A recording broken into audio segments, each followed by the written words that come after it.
Hello, everybody. Welcome to Seattle Overload. This is a Seahawks podcast. Griff was late this time. Preamble section. We have a great preamble coming up for you.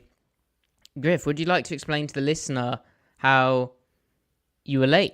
Hold on a second. Because just a little peek behind the curtain for them.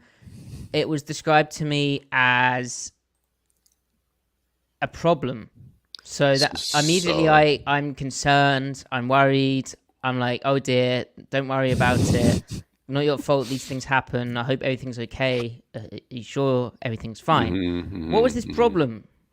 So I go on a hike after work, and then before we podcast, and I budget X amount of minutes so that it all works out, so that I'm in my chair at 6:30, and we can start. Oh yeah, by the way, Griff posted into the chat,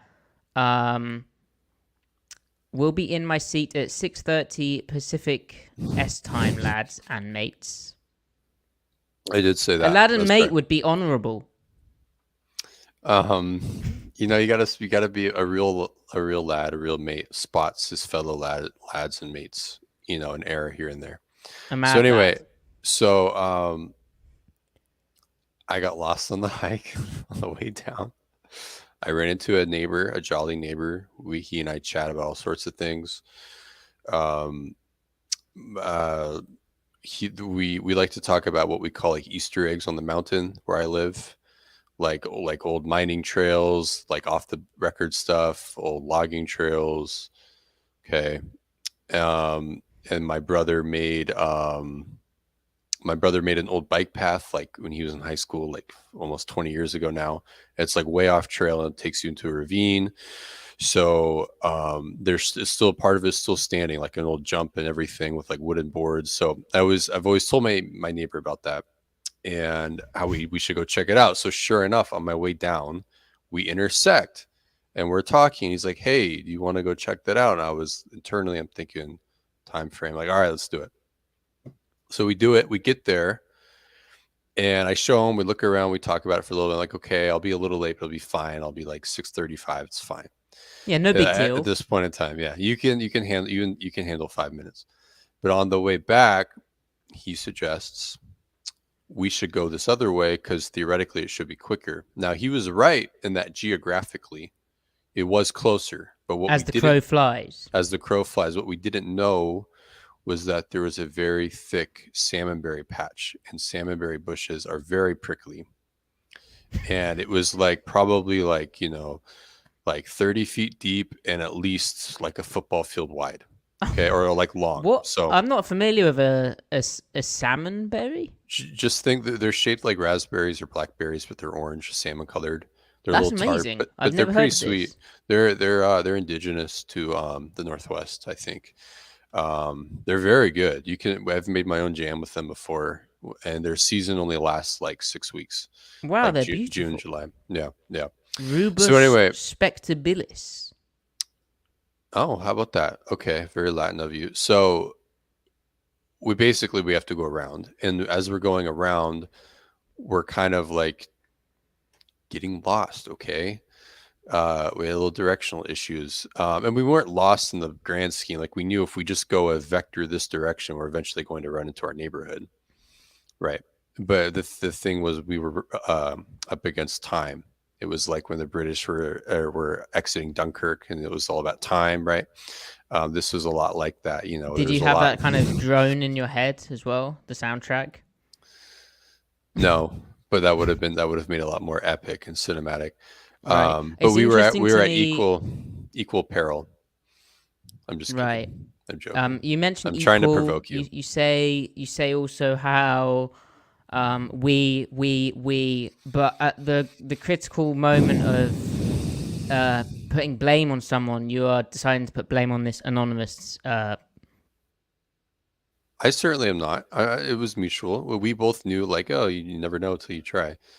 We were joking about it. And then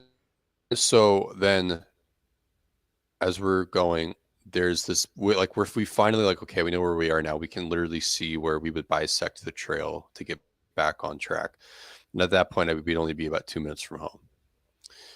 But then there's this big tree stump, and I, in my overconfident youth and perhaps male ego, I mantle the down tree log. I call it a stump tree log. I mantle it, no problem, until I get to the other side of that tree log, and there's like a huge bowl at the base of it on the other side, and it's like 5 feet below from where I jumped from on the other side. So I thought it's 5 feet up, 5 feet down, but then there's another 5 feet. Okay. So I do a big jump. It's a 10-foot drop, and I'm not expecting it. So then I land and I roll my ankle and I hurt my knee. And I think, oh shit, I just broke my ankle, sprained it, and I tore an ACL or an MCL or an LCL. Take your pick. And I'm trying to play it off because I don't want my neighbor to think because you're tough. Well, also just because it's just like we're just a mess at that point. If I get injured, and he'd probably had to dumb, eat you. He'd probably think like, Jesus, I'm stuck with this kid. So sure enough, he's behind me because he's got his dog with him, right? So he doesn't know that this has necessarily happened yet. So I figure he's probably 30 seconds till he gets through this big like patch of bushes. And then he sees me like in this like natural bowl shaped thing on the other side of this tree, like, wallowing in pain. And then I don't know what happens, flood of endorphins, whatever. After 30 seconds, all the pain is gone. It's like it didn't happen. And I'm like, okay, I got really lucky. And so we just keep going. And then as soon as we say goodbye, I enter my driveway, coming into my house. The pain sets in like extremely. And Did then you go down? No, but it's just like, wow, I'm really sore. Like the adrenaline wore off. Nothing feels structurally wrong. Everything just kind of hurts, And then my front door is locked, and someone was home. It was supposed to be home, so I figured the door would be unlocked. But as it turned out, that person went for a walk themselves. So I hop my fence, no problem, and I go to the back door, but the back door is locked. It's usually not locked ever. So then I go back and I hop the fence again. Hold on now. Yeah. You should probably clarify your back door's always locked. Well, my back door is always locked. Yeah, that's right. Yeah. Except for when it's not. And it's very aggressive dogs. Yeah. So then I go. Yeah, my dogs are barking at me. I'm like, "Hi, Brady," looking at him through the window, and he wants me to come in. He's like, "Dude, come on," but he doesn't understand how locks work. So he was just staring at me like I'm an idiot. So then I go and hop the fence again to go back to the front side. And then when that happens, when I land on a bunch of rocks that are apparently very slippery. So then I fall straight on my ass, and now my booty hurts too on top of it all. And then I also jammed my wrist. So it was a comedy of errors, and it was all in the name of trying to get to you guys, the Seattle Overload pod audience. Eventually, I got inside. I don't have any blood. I do have a scrape, which you can't really see. Oh, that looks deep. Yeah, man, should have seen the other guy though. Right. Anyway, we're all here. We're talking ball. I'll be fine for week 1. Do you think this is how Travis Kelce hurt his knee? So apparently only a hyperextension. He should be fine. But like, just inflammation. Are you hyperextended? Emotionally. Right. It sounds like you hyperextended your walk to see some stupid childhood memory. Now, what's bad about all this is that it's inspired me for the next time I go on a hike. I want to do more off trailing, more cross country. Yeah, you survived Mother Nature. Yeah. Just. I mean, it sounds super dangerous. Yeah. It's kind of tough of you. My brother and his friends macheted all the way down to a creek that is at the bottom of our mountain. Our mountain elevation where we're at is about 1,200. So we macheted 1,200 feet down, and you can kind of still see like the old depression of the trail that he made, which don't do that. It's a protected park, but I'm going to go check it out anyway. I'm not going to manipulate. I'm just going to be walking around. But I bring my hiking stick with me that I've tweeted before. It's very trusty and knocking down spider webs. Yeah, it's a good time. Also, that's the path that bears take up because they come up from the creek and they come up that ravine that I'm talking about, come around the back of my house. When I see bears in the woods, it's always in that area. So it'd be like really awkward if I literally pass one when it's coming up, because you can't go side to side. Either one of us has to turn around. Game of chicken with Because the the ravine is like really steep. So I mean, maybe they could go down the ravine, but I don't think they want to be down there. Anyway, how are you? Well, while all this was going on, I was asleep, and now I have a very strong cup of tea. So is the tea working? well, I just thought I'd nap beforehand, then I would be super prepared because I was ready to compete.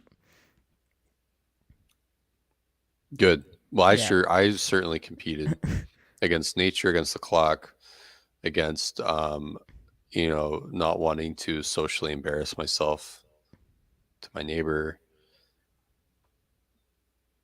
I was very vulnerable to So your share all neighbor this with you. never knew the peril that you were in.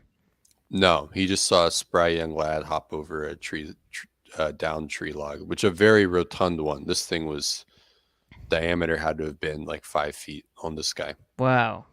Probably thinks you're kind of a cool dude right now, Yeah, he's like, wow, that was really cool.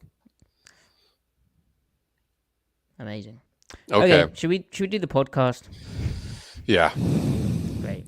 Enough discussing my trauma out in the woods.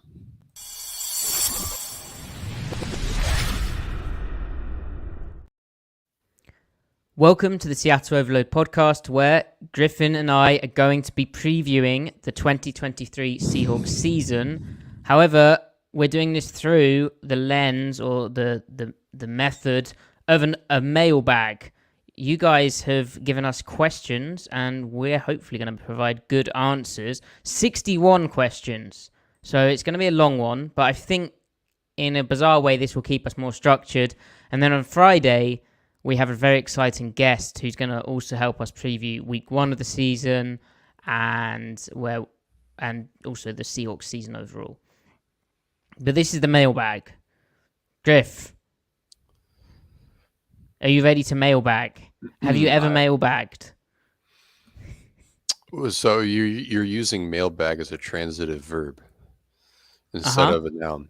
That's right. That's a common thing in the English language where we verbify nouns. Like most other languages don't do that. Isn't that fairly unique to English? Well, and is it also just to sell products? Maybe, but I think it's a cultural thing. Okay. You know what? Linguists in our audience, let us know in the chat. Is this unique to the English language where you verbify nouns? Like, comment, subscribe. Like, comment, subscribe. There Check you go. out Matty's Patreon and Substack. Yes. First up, overall, CJ Brown asks, what do you think Seattle's record will be if A, B, or C? So A, Geno plays worse than last year. Now, worse than last year, that's quite a broad thing because it could be like abysmal, right? But it could be maybe a slight regression. But Griff, run with that. I mean, if he's intrinsically worse in the attempt to isolate his play irrespective of supporting cast, which you can never completely do, but if he's just intrinsically worse, I still think the talent around him is such that if he plays worse than last year, like say he's like bang average, like the 16th best quarterback in the league, I think they win 9 games. I think they go 9-8 again. So that's how I view question A, or part A of question 1. Yeah, I think I'd maybe suggest they have a losing record, but they have made improvements in other areas that are noteworthy and which we'll cover. So then B, what do you think Seattle's record will be if Geno plays roughly the same as last year? I mean, it should be I put the over under at 11.5. 11.5 wins. Yeah, I think 10 wins you can feel very, very good about. If he plays roughly the same as 11. last year, and they haven't improved in the areas that we expect them to. Like, compare the roster this year to last year overall, and things look good. Obviously, there's some question marks that we'll talk about on the interior defensive line. That's the main area. Well, in the defensive front. but maybe we'll be able to alleviate those concerns. But yeah, with the kind of scheme tweaks with the defense and then the tools they've added on offense, along with like just hopefully progression from certain positions, surely 11 wins is a thing. Like, and then what do you think Seattle's record will be if Geno plays better than last year? Well, surely 12. I think they go 12-5 probably. Yeah, surely. Yeah. See, I don't know. Is it, like, going back to part B really quick, if he plays roughly the same as last year over that final 5-game stretch where he tanks, I'm not convinced that he intrinsically regressed. His output did, but I think as a player he was the same. Like, he was an independent variable. Everything else around him changed, and then the offensive output changed. And now that is as much an excuse as it is pointing out that he doesn't have the gross talent to overcome all those things working against him at once. Whereas there are differently styled quarterbacks, primarily the elite creators, that can still thrive in that area. Geno, over some of them, with a good supporting cast, he can do better with a good supporting cast than maybe some of those other quarterbacks can. So it's all skill sets. So, I mean, in my view, I don't think the team is going to face a supporting cast regression that it saw over the last month and a half of last year, this year. So if that happens, I would just expect the output from the first 13 weeks to extrapolate over the course of the whole season. So in which case, if Geno plays roughly the same, considering other things changing, I think they might win 12 games on that alone. And then on top of that, can he get intrinsically better? I totally think that's possible, which really is just a matter of just being sharper, like here and there, really. Yeah, I agree with the sentiment, and there's opportunity later in the questions to dive into that kind of idea of Geno's regression. Now, CJ also asked alternative question, but for the defense. I mean, the defense playing worse would be catastrophic, I think, because they would have to be in shootouts pretty much every game. The way that the defense played last year, being 26th in various run defense metrics, really made things difficult for the offense and the complementary football that Seattle wants to play, and the kind of lack of consistency that Seattle got. But and even if the defense played the same, it's going to make things tough. If the defense plays better than last year, which we expect, it only needs to be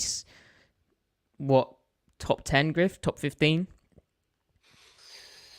Yeah, and I think it gets there just by becoming average against the run. Yeah, that's sort of where I'm at with it as well. That has so many knock-on effects to the kind of overall picture that you just become a better football team. So it's probably worth, like, I mean, this is complete nonsense maths, but it's probably worth like 1-2 wins, you know. Yeah, no, I agree. Okay, so Ryan Healy asks, injuries happen beyond quarterback relative to position groups. Where are the Seahawks most vulnerable should a starter or two go down mid-season? I will start off with that and say interior offensive line. Now, I think this is a thing league-wide. John Schneider spoke about it in his press conference about how they kind of expected more offensive line bodies to be available, but teams are just holding on to them because there's so few in the league. You see every preseason how, as you go down the lower strings, the defensive line has these guys in the third, fourth string even who can have a bit of explosion and twitch, and they don't even make the roster or even a practice squad, whereas the offensive line is a bunch of guys who are struggling out there. They're just not the same kind of athletes. And so when you look at Seattle's interior offensive line, if they have an injury at guard, you start thinking, is there a veteran they can call up who can fit in, an old guy who can come back? Because behind left guard Damian Lewis and right guard Phil Haynes, there's Ben Brown, who is a very recent addition. He's a guy who they would have been churning for. They didn't sign him immediately to their active roster. He actually signed to their practice squad, but they clearly, it didn't happen right after cut downs. It happened a few days after because they were clearly trying to churn to find a guy. His main issue has been that he's been injured throughout his career, but, he's a 2022 undrafted free agent with some experience with the Bengals, but they must have liked him in undrafted free agency last year because he hasn't played for the Bengals in real football. He injured his biceps in 2022 preseason, so he's a backup guy. And then Anthony Bradford, the 4th round pick this year, he just needs a year. Like, it's pretty obvious from the preseason he needs a year. So I think the first interior offensive lineman up would be Jake Curhan, who the right tackle obviously played some right guard for Seattle at times last year and even the previous year. Is that correct? And looks okay, but Seattle's not an exception league-wide. Most teams are in this spot too, but it's just shaky. And when we saw the interior offensive line regress last year, the knock-on impact on the offense was very visible. Mm-hmm. And Geno needs interior offensive linemen. Like, he's a pocket quarterback. Right. And it's when you lose offensive linemen, it's not even necessarily the talent discrepancy between the first string and second string. I mean, it's certainly that, but additionally, it's you lose continuity, and continuity for the sake of it is always valuable to an O-line. Even if you have above average talent, they can still perform better than they are if they can string together games together. So it's just really disruptive. They do have some kind of buttons they can push, levers they can pull, where, I mean, the center Brown, their starter, Evan Brown, right? That's his name. Evan and Ben now. I'm getting all confused. Evan Brown obviously can play guard. If Oluwatimi is really impressing them in practice, you could move Brown to guard in the event someone gets hurt, and then bump Oluwatimi up to starting center. And he looked okay in the preseason, didn't okay. he? Like, he had some good reps, but it's just the kind of adapting to working combos with his teammates and stuff, I'd say, along with just NFL acclimatization. Mm-hmm. Ideally, I think they'll be fine if they stay healthy. But yeah, if they don't, that would be troublesome.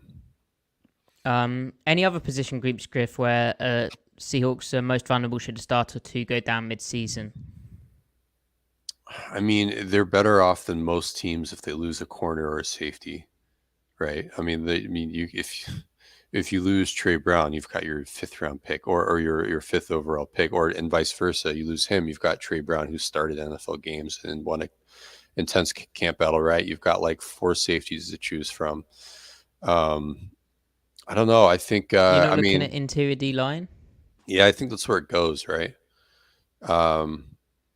With them, and Matty will talk about this because you've really been looking at it. With them playing way more nickel this year, even more the 2-4-5, but with all the necessary tweaks that makes it sustainable, they're going to be calling on fewer snaps from their total depth. So because there's only 2 guys instead of 3 playing, obviously we'll still see 3, but not as much. So in that sense, if they lose a guy, they could replace their snaps, maybe get a floor of play. But if you lose like Draymond Jones, that's going to suck because he's the only guy that's giving you above average talent, at least in an obvious way. So that would suck. Obviously, at linebacker, I mean, if Brooks goes down, I have concerns.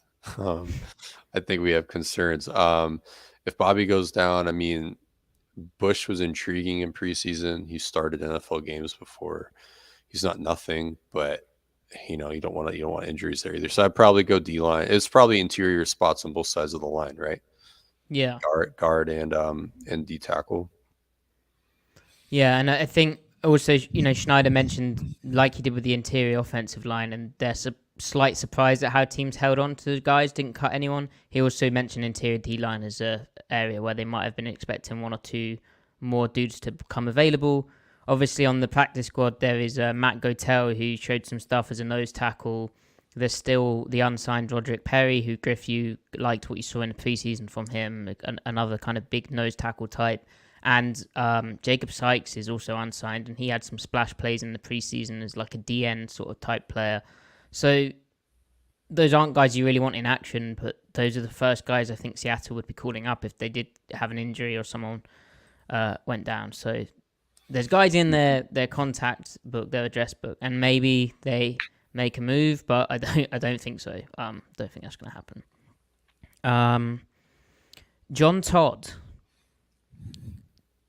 This is an Instagram question. Does your Instagram kind of algorithm. I don't even go on Instagram much, but every I don't time have I an go on Instagram. Instagram, it's like a video saying, "Would you rather this or this?" and then a picture of like a mansion and like loads of Lamborghinis and watches, Hmm. which shows Instagram doesn't know me very well because while I do like Lamborghinis, I have very little interest in watches. Anyway, Hmm. John Todd asks, 2023 Seahawks, would you rather A, Hawks with a top 5 rushing defense, you become rich, and the only dessert you can eat for the rest of your life is Skittles, or B, Hawks are a top 5 scoring offense, you are famous, and you have to listen to Metallica while eating breakfast for the rest of your life?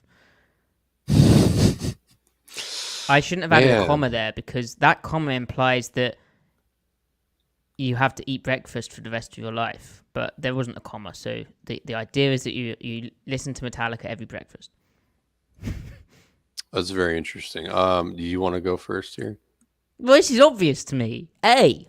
Because defense, I mean, that to I me is like like the Skittles. I don't have that big a sweet tooth. I'm more of a savory guy, and Skittles are same. fine. They're fine. They're quite nice.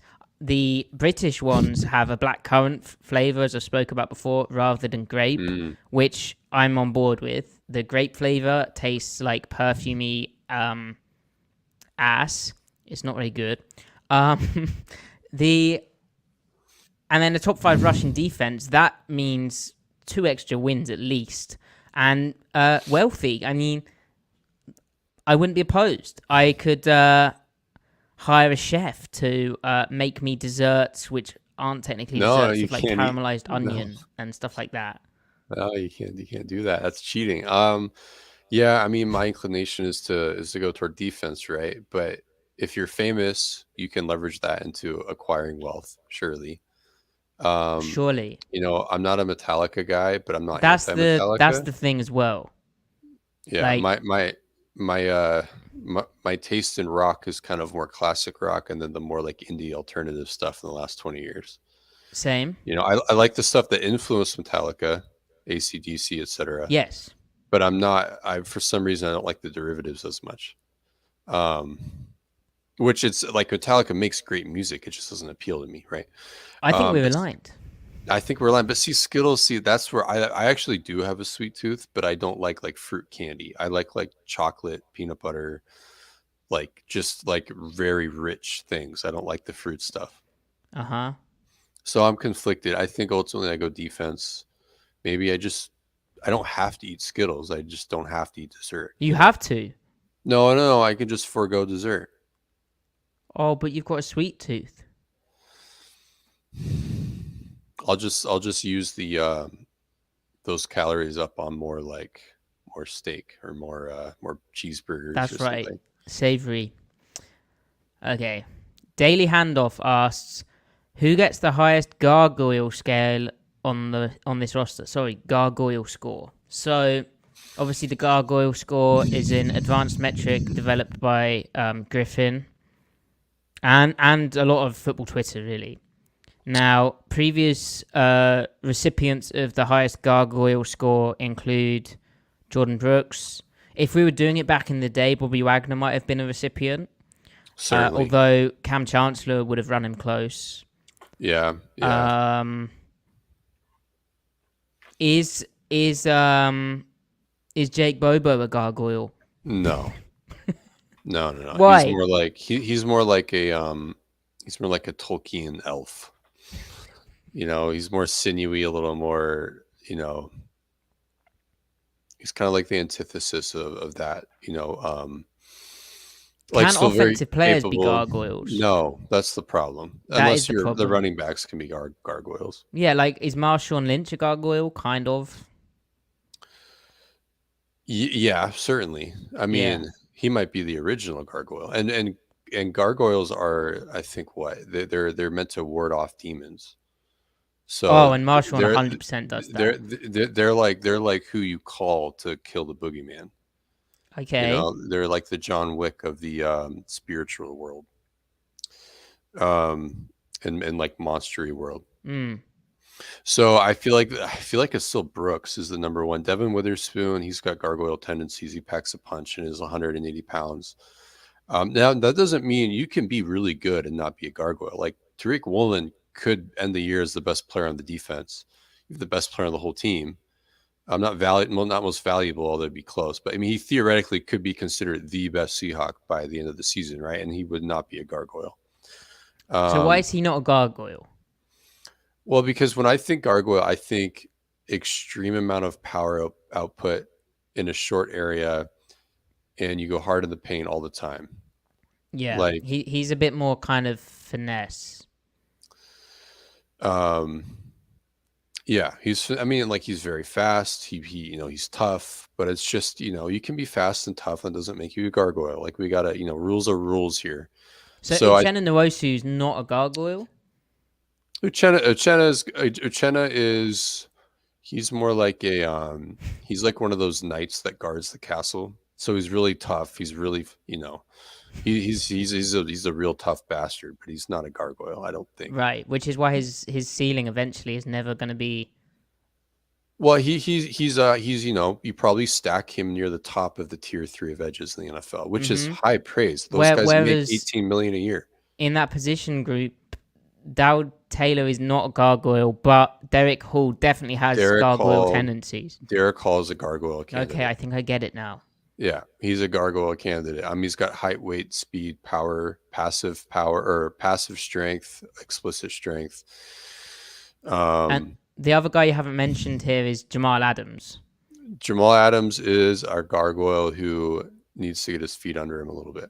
But yeah, he's a candidate. He's a hurt gargoyle. He's a hurt gargoyle. It happens. Yeah. But I think it would be Brooks, Derek Hall, Devin Witherspoon. Draymond Jones? No, he's kind of like Nwosu. He's an honorable knight, manning his post. He'll let no one through, and he honors his. He's not gonna work outside the bounds of his duties. He's going to do what has been asked of him. He's going to do it well. Whereas gargoyles, they descend down from like outside the castle walls and they scoop up the demons when they're not looking. Type of stuff. They protect English cathedrals. They protect English cathedrals. They work in the dead of night, etc., etc., etc. Great. Okay. Another advanced metrics question from I Can Fly Logan Gilbert Goat. Where is Geno Smith on the Kirk scale now? This, I believe, refers to Kirk Cousins, quarterback of the Minnesota Vikings. The idea, Griff, can you sum up the Kirk scale? So the Kirk scale are per our research on the subquartile atomic particle research project, conducted at the VMAC between 2020 and 2022. There was a study conducted that was definitely real that concluded that there's a class of quarterbacks that are like firmly above average at worst, and they're not anything more special than that. They're pocket operators. They work in structure. They have average arms, maybe slightly above average arms, and they're not particularly aggressive within structure. So they're not necessarily creators in structure, and they're mostly not creators out of structure either. So think Kirk Cousins, which is below. That's very crucial, because before you said about that, I'd have been thinking Joe Burrow was that, but then Joe Burrow is very much not that because of his aggression and want to extend the play. So there are Kirks, and then there are some quarterbacks that we might feel that are Kirk-like, but yet get elite output. That's where we get super Kirks. And if you unpack the super Kirks, because they register super Kirk, or the subquartile atomic particles in their bloodstream, which again is very real. They're more like their Kirk skill sets, but at least athletically, physically, but they have a much more aggressive mindset. They process faster. They can access more in structure more consistently. So like Joe Burrow to me is like the perfect example of that. Dak Prescott. And then some of those guys have a little bit extra where they can do a little bit more outside of the pocket, which is Joe Burrow, Dak Prescott, right? I think Geno is a super Kirk because like we've talked a lot about his arm, but ultimately like you put his arm up against Kirk Cousins, they're pretty similar. The difference, like Kirk really doesn't have a bad arm. Like he has a good arm, but he just plays cowardly at times. And also I hate him. He's also, what he lacks is he lacks the pocket athleticism to reestablish his platform when he gets moved off platform. Geno Smith is not a great thrower off platform, but he has the athleticism to reestablish his platform when pressured, and that's really important. And also the moving of his lower body as well to set that platform up, right? Right, Like right, so many times it's thrown off a slightly more funky angle or platform, whereas Kirk just is crapping himself at that point and it's over. right. And Gino is big game hunting with a Kirk arm. He's very accurate too. I mean, like again, Kirk Cousins can be very accurate. Kirk can rip some throws when he wants to, but Gino is playing at his ceiling all the time. He's game for it all the time. So that's why Gino and Joe and Dak are super Kirks. Obviously, people are going to take Burrow over those other two names right now. I might take Dak over all of them at his best, but either way, Gino's a super Kirk. Where does he rank on that scale? If Joe Burrow is a 1.0 super Kirk and I have Dak at a 0.99 super Kirk, I think Gino's a 0.91 super Kirk, which again is all very scientific. Yeah. Well, that's good you've done the research there. Thank you. And you're Certainly. offering this up for free, which is real insight. Thank you very much. Okay, so Mark Bennett asks, how much merit does the idea that Geno Smith will have many more interceptions this year have? Now, this is largely based around Geno Smith's turnover-worthy play percentage, a Pro Football Focus metric, being very high after, is it week 6, Griff?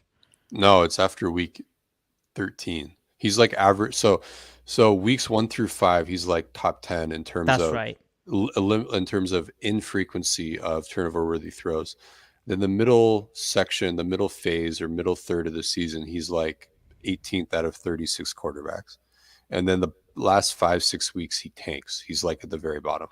So there are 3 distinct phases going on, and it correlates with other things. And on the subject, Geno Smith last season in total, he threw how many interceptions? Why can't? Well, I don't want advanced passing. I just want normal passing. 1 second. Sorry about this. Great convoluted interruption here when I thought it would be simple. 11 picks he threw to 30 touchdowns, which, I mean, 11 picks is probably too high for Pete Carroll's liking in the end. Yeah, but I mean, that's an interception rate of what, 2% Yeah. on the dot? So, but Griff, how much merit does the idea have? I mean, in my view, it's never this simple, but you have to look at the surrounding context, the surrounding factors. Essentially, there's, and we're kind of overgeneralizing here, but like if you remember certain games as well, receivers stopped making tougher catches. Receivers let Geno down. Geno was at times trying to press too hard, not taking, when a play was done, the ball didn't need to go into certain spots. He didn't need to try so hard to make something happen. But really, the receiver injuries that Seattle sustained, along with their rookie tackles having some tough learning moments, and the interior line regressing, that all around him is more kind of valid than Geno's play regressing. Like his process was the same process that we saw throughout. It's just maybe with a bit more kind of trying to force the issue. And maybe he should have changed this. Like if you're going to critique him, maybe he should have changed his process. But like, I don't think he intrinsically got worse. Aside from during really dire moments, he should make different decisions outside of the pocket type of thing. But if you're talking about trying to improve your team, you should be more worried about preventing things from getting that bad before you critique the decisions, what he's doing in bad situations. Yeah, when you're in a bad situation, there's not a good decision to be made. It's just how bad is the bad decision going to be, right? Yeah. You can curtail that, but then invest in creating an environment that prevents those bad situations from cropping up. So really, and like over the when the turnover worthy throw rate skyrockets in the last third of the season, it's on throws only in the intermediate, like the 10 to 20 yard bracket. And think about the targets he lost. Marquise Goodwin operated in the intermediate very well. Tyler Lockett is banged up. He lost Will Disley, who's catching most of his targets in the intermediate or short. And then the pass protection regresses, right? And you need like most of these throws are occurring when they go into drop back game, when they're doing pure drop back and the protection has to just perform up against the pass rush, like you can't fake it with play action protection and everything, right? So what do? They go and draft Jackson Smith and Jigma, and what's the number one thing he's good at? It's operating the intermediate middle. So I think just from that alone, I don't see the where those turnover worthy throws cropped up. I don't see the circumstances being what they would need to be in order for that to sustain, for the turnover worthy throws to sustain. I think they've rostered and schemed so that that won't happen. What correlates with those increases in interceptable passes won't be there. The circumstances will take care of that, and then his turnover worthy throw rate will follow accordingly. Yeah, that's how I see it too. And then Hawk Life asks, what will be the key to converting on third down in the red zone this season? And Spaghetti Sandwich asked, another big issue was the offensive struggles in the red zone. Think we can expect any change there? My guess is that Zach Charbonnet was brought in with this in mind. So for the context on that, Seattle's offense overall in 2022 had a 48.28% red zone scoring percentage. So on the red zone stuff, and on I'll find their third down numbers in a second, but they struggled in both those areas. And one key thing for me is if you read the FTN Football Almanac, is that how it's pronounced? Almanac, yeah. Yeah, nailed it. You're good. Smooth. Seattle's one key factor to all of this is Seattle's inefficiency running the ball, particularly on first down. And you remember Kenneth Walker in particular went through growing pains. But also the offensive line had some struggles, especially against certain teams. So on first down, Seattle ranked third in passing, but they were only 24th in rushing. Griff, what do you make of, what are the keys to converting on third down and in the red zone this season? Because I bring up the rushing because, well, if you're in second and long and you can only pass to, which again, an incompletion can happen, then that suddenly makes that third down longer if you don't get the second down. To me, it starts on first down. Yeah. I mean, the more successful you are in earlier downs, the easier your third down will be. And yeah, they're going to gun run a little bit now. And they ended the year doing that while still keeping the pass rates high. But they did infuse gun running so that they could restore balance to that formation, which was especially important as they lost receivers and tight ends. But I mean, that might help a little bit. I feel like Jackson Smith and Jigma is such a boon to that, to that world, the schematic world. Like, I mean, you can run more concepts now, more pure drop back concepts with him, because I think he'll benefit Noah Fant and Will Disley. He'll benefit Tyler Lockett just because you'll run plays for him where there are other players in the progression, and I think that they'll also get more efficient targets in those contexts. So, and they were doing well on third downs the first 7 or 8 games, and then it tanked. So I think it's more about just recapturing those circumstances and seeing if they can sustain it. Red zone, I mean, yeah, go ahead. So the third down number I've got is 30.32% conversion percentage, which was 20th in the league. So again, it really did tank. Mm-hmm. And then red zone, Griff? Red zone, I mean, is it a matter of, like, it's not like they were throwing a lot of fades to DK that just didn't work. They were running drop back in the red zone a lot of the time, like real progression passing. There's a lot of mesh, a lot of double China, stuff like that. I mean, I don't know. I actually don't have a good answer for that. I think part of it is, rushing. Their short yardage rushing wasn't great. And that's something that they definitely need to improve. But in the red zone, like, how much of that is noise, right? I mean, when you're 20th, you're closer to being clustered with the median than not. And if they can just be average there, I think they'll be elite outside of the red zone.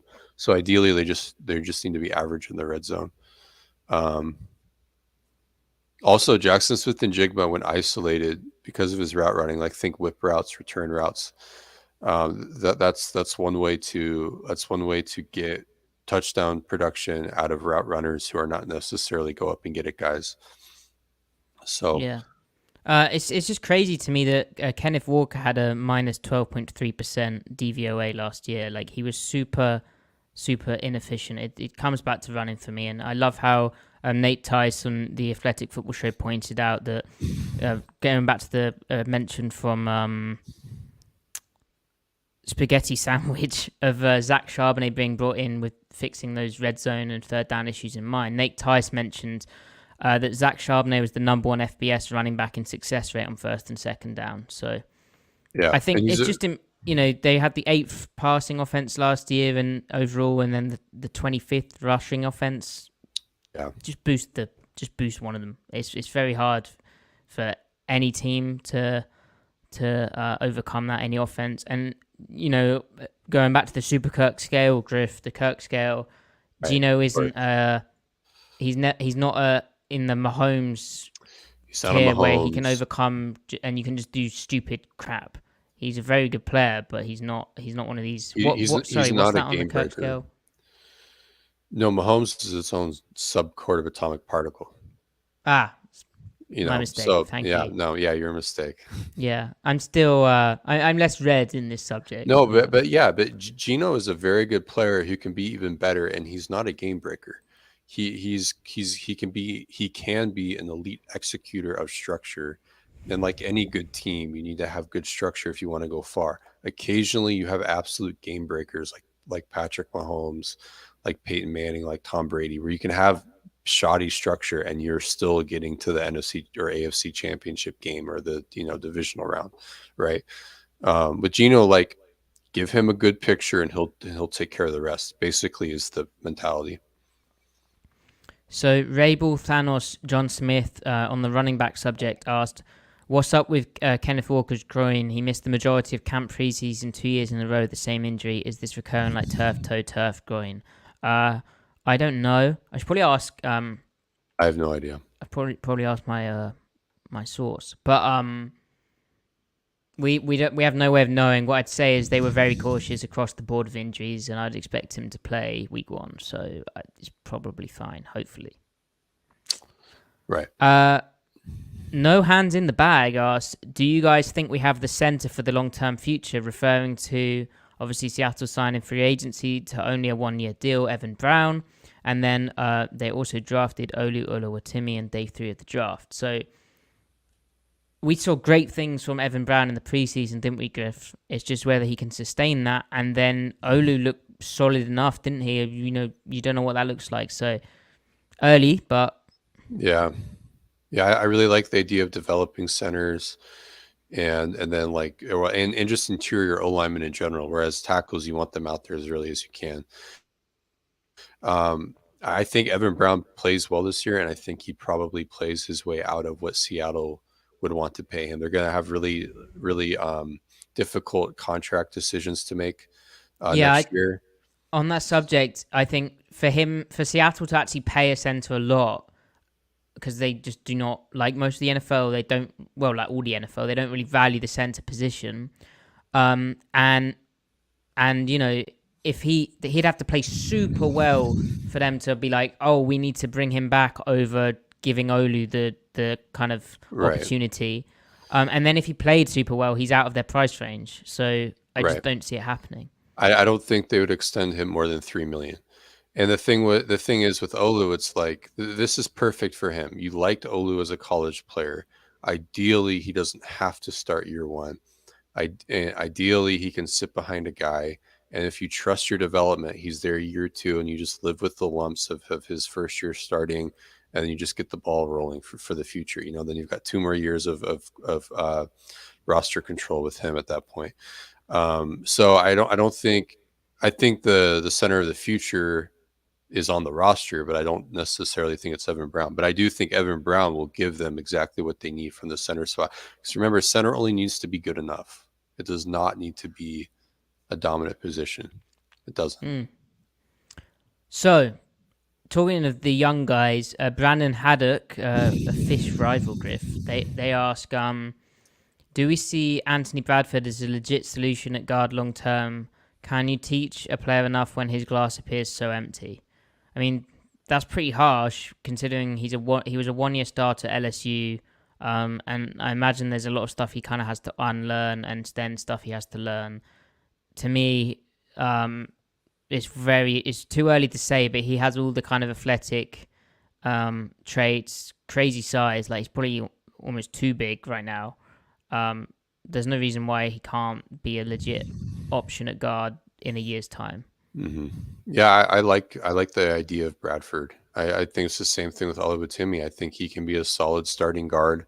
I liked him at LSU. He definitely was the best part of that O-line, and that O-line was a mess at LSU. So I just like the idea of him sitting on the bench and developing. Probably replace Haynes this time next year. Yeah. So on the offensive line, Mark Bennett asked, how confident do you guys feel about our O-line, particularly your thoughts on our tackles?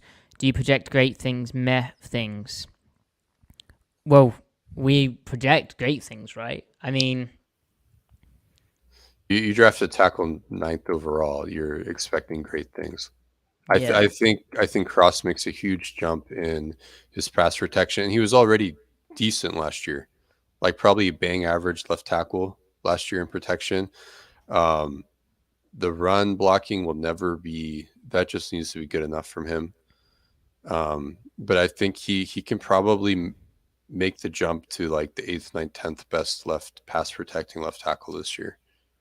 And yeah, Camden asks, what techniques does Cross need to work on this year to reach the next level and make good on his draft status? I mean, aside from the kind of run blocking, which he's never going to be like a real power guy. He's always going to be slightly lighter than the biggest of tackles. Right. But the other thing I can think of is that kind of getting out to a wide 9 pass rusher, like a super wide speed rush alignment.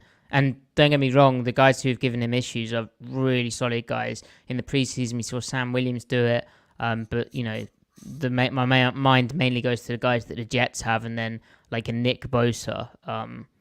Yeah, it's the speed to power with him. And in college, when he would get bull rushed, it was always like the first couple drives in the game, and then it doesn't happen later on in the game because he learns how to read the rusher. For him, he's going to have to rely on his eyes to predict what's coming, because I don't think he can just kind of get caught off guard and anchor. He's going to have to be prepared for it. But I do think he has the strength and the technique to anchor down for that. Yeah. So on the offensive line in the run game, we kind of covered the run game, but Kyle Topacchio, sorry Kyle if I'm butchering your name, they asked, can this O-line hold up in the run game? I know it's preseason, but we looked feast or famine on the ground. And Davey with the good hair, seems a suspicious name. What are you expecting in terms of core run game concepts? So on the preseason, I can sort of say that while, you know, they're getting used to the blocking, they're getting used to fitting it up, they're getting used to playing football again. And Zach Charbonnet missed quite a few, like, he's still acclimatizing. He didn't honor some concepts. He missed some stuff which was there. It's just working out the timing of things and trusting his blocks.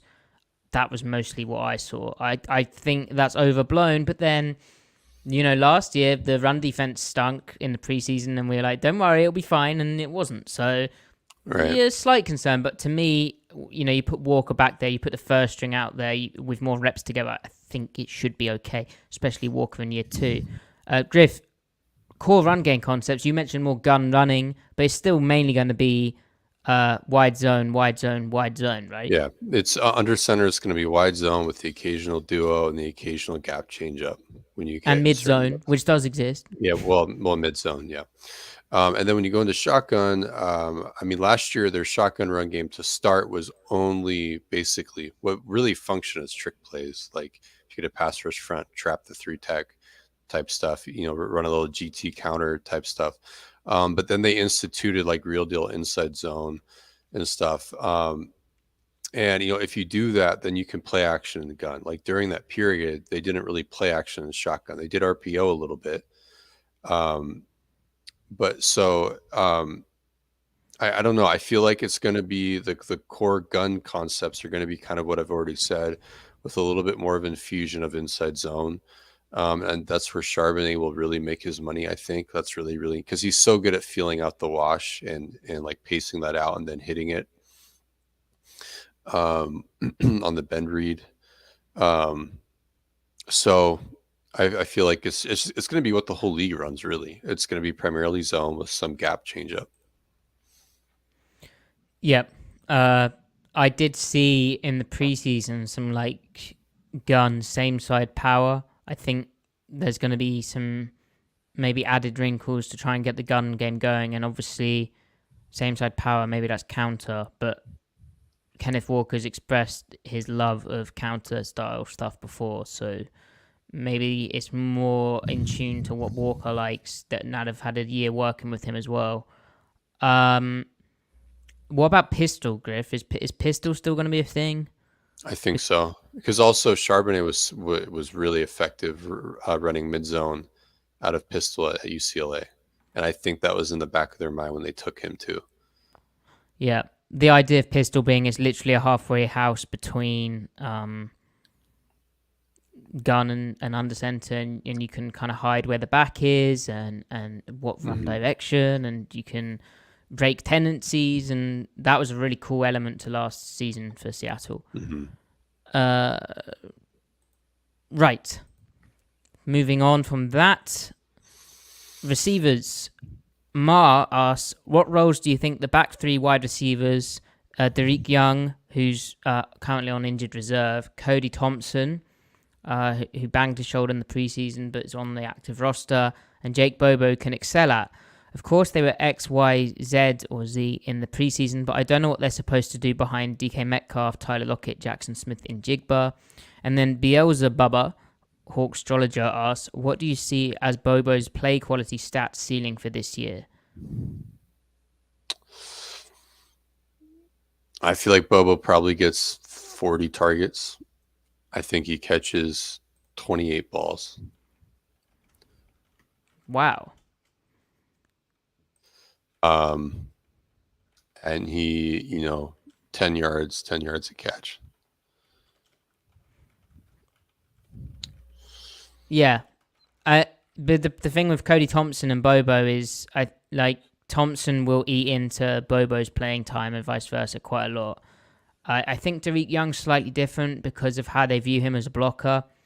And I think his usage, if he is able to come back, okay, his usage and the way he'll first get on the field is like special teams, and then for what he brings as a blocker, like almost a tight end body type, and a guy who he's more of like a, you reduce him down to block duo, you hand it off to him on a sweep occasionally to break the tendency, whereas Thompson's more like a big slot, kind of can play a bit of X, and then Bobo is very clever with how he runs his routes and understands space and gets open. And so he can kind of fit in where needed, but basically the other guys obviously are going to compete with him, but he's ahead of them right now. And we spoke about the Josh Reynolds analogy before.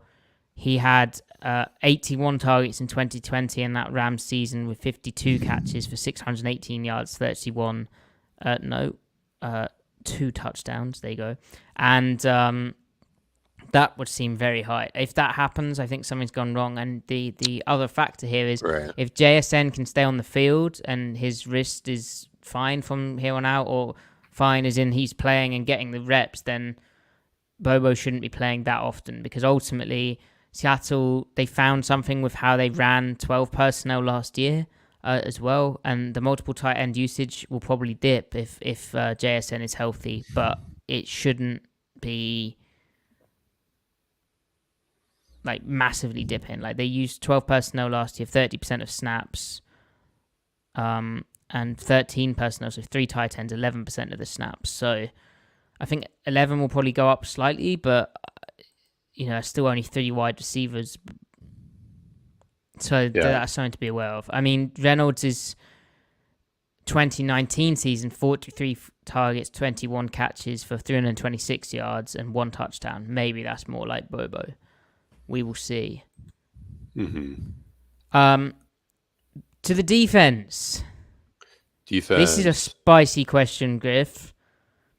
From Russell Wilson and Pi Carroll. Would you fire Clint Hurt mid-season under any circumstance? If so, what? I don't know. I don't think that's Pete's style to make a move like that in season. I mean, the performance might be fireable. Like, it could be bad enough, or maybe it's fireable, but I still want to do that.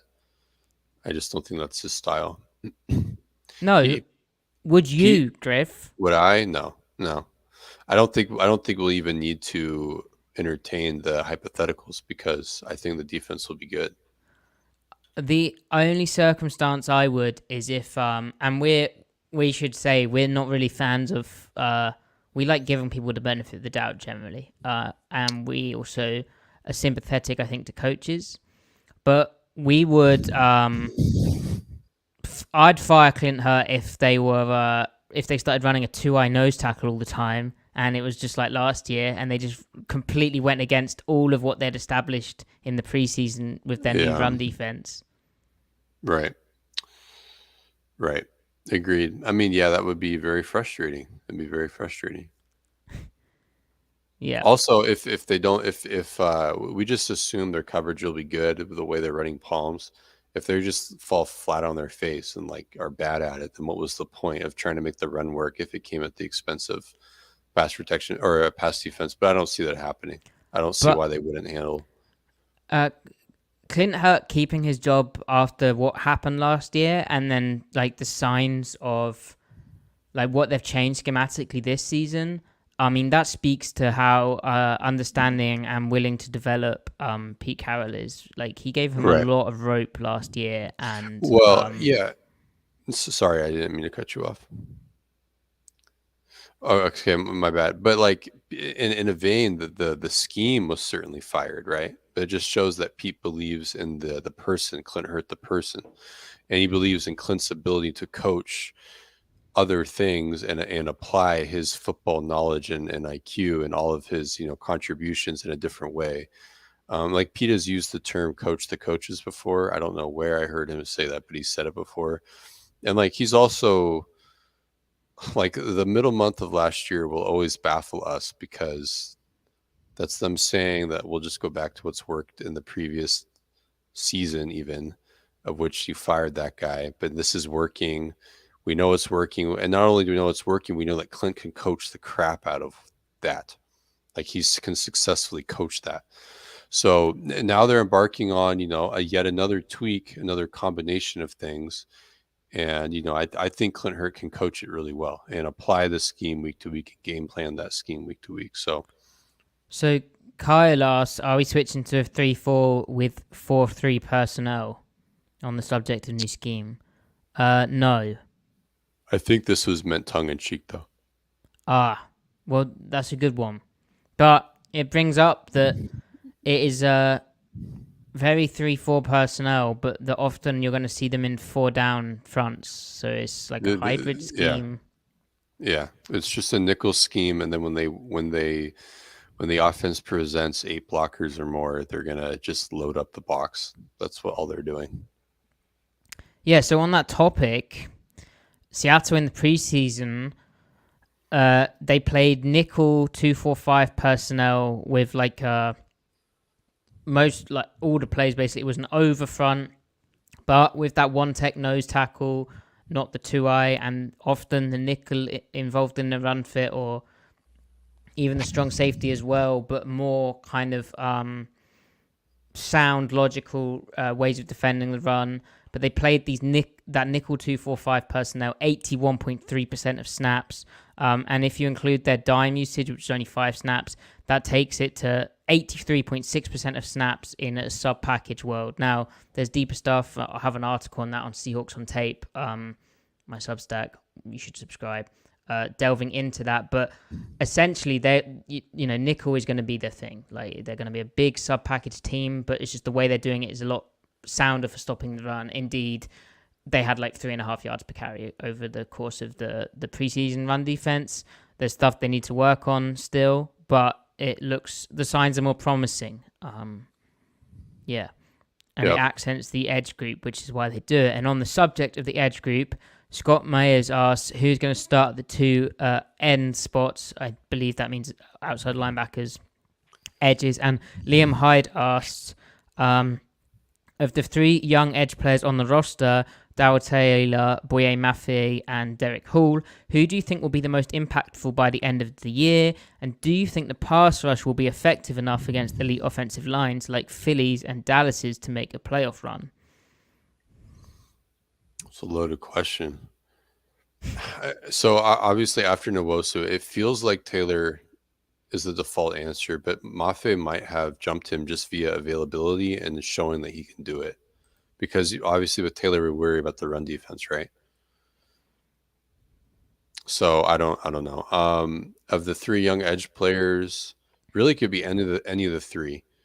I feel like Mafe might be the safest, but I mean Taylor comes on so strong in the second half of the season as a pass rusher. If he can just put together a full season, it should be him. I think Derek Hall in 2024 could be the best of all of them, could have had the best season of all four of them of the last 3 years. I think that could be Derek Hall in his second year. I don't know. How do you feel about all that? Yeah, similar. I think, if you go by the book, the listed starters will be Boye Mafe and Uchenna Nwosu, because Mafe's played and he actually can be trusted to play the run and his coverage is okay. He has real good movement skills. Seems to have learned to use his hands a bit more. And he's understanding kind of the scheme of it. Taylor, I don't really know what you're going to get in run defense, and the coaching staff might not know either. But as a situational pass rusher, he could be that most impactful by the end of the year. Because, if it gets loud at Lumen Field, he can get the snap count. There's no one quite who has that on the roster, that first step. Right. Hall is approaching that. He's close. Yeah. He doesn't need to be 100% of Taylor there, because he can be 90% of Taylor's get off and bend, but he's got all that at 15 pounds heavier, which matters. Yeah.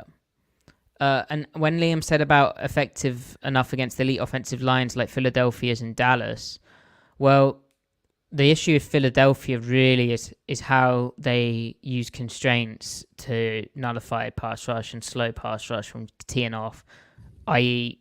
quarterback draws out of empty, a lot of stuff. They really help their offensive line out. Dallas, sure. I don't think the playoff run will come down to how well Seattle's rushing the passer. I don't think pass rush is going to be a concern because of how much they're going to run 4 down fronts, and because I think they do have the outside linebackers to do it. They'll be giving them the best chance to maximize the skill sets they have. So basically, if it's not enough, it's just a reflection of the players not progressing to where we wanted them to be. Yeah. I think. So now a host of run defense questions. We sort of delved into that. Mark Bennett, will the run defense be the key weakness of our defense? Floor, ceiling? Nighthawk, Cheese Weasel. There's been a lot of fan media concern regarding the size of the D-line. Is that going to be an issue when it comes to stopping the run? Does scheme play a factor? Setting the edge, what are the best D-line scheme strategies, games for Seattle to use to take advantage of their faster, violent hands / penetrating personnel? And Chihuahua Loco, my understanding is that Seahawks will use more nickel safeties to assist with run defense and simplify defensive tackle roles single gap. Is this fairly prevalent elsewhere? Seahawks may have overcorrected to help pass coverage at expense of the run, and coverage is much better than expected.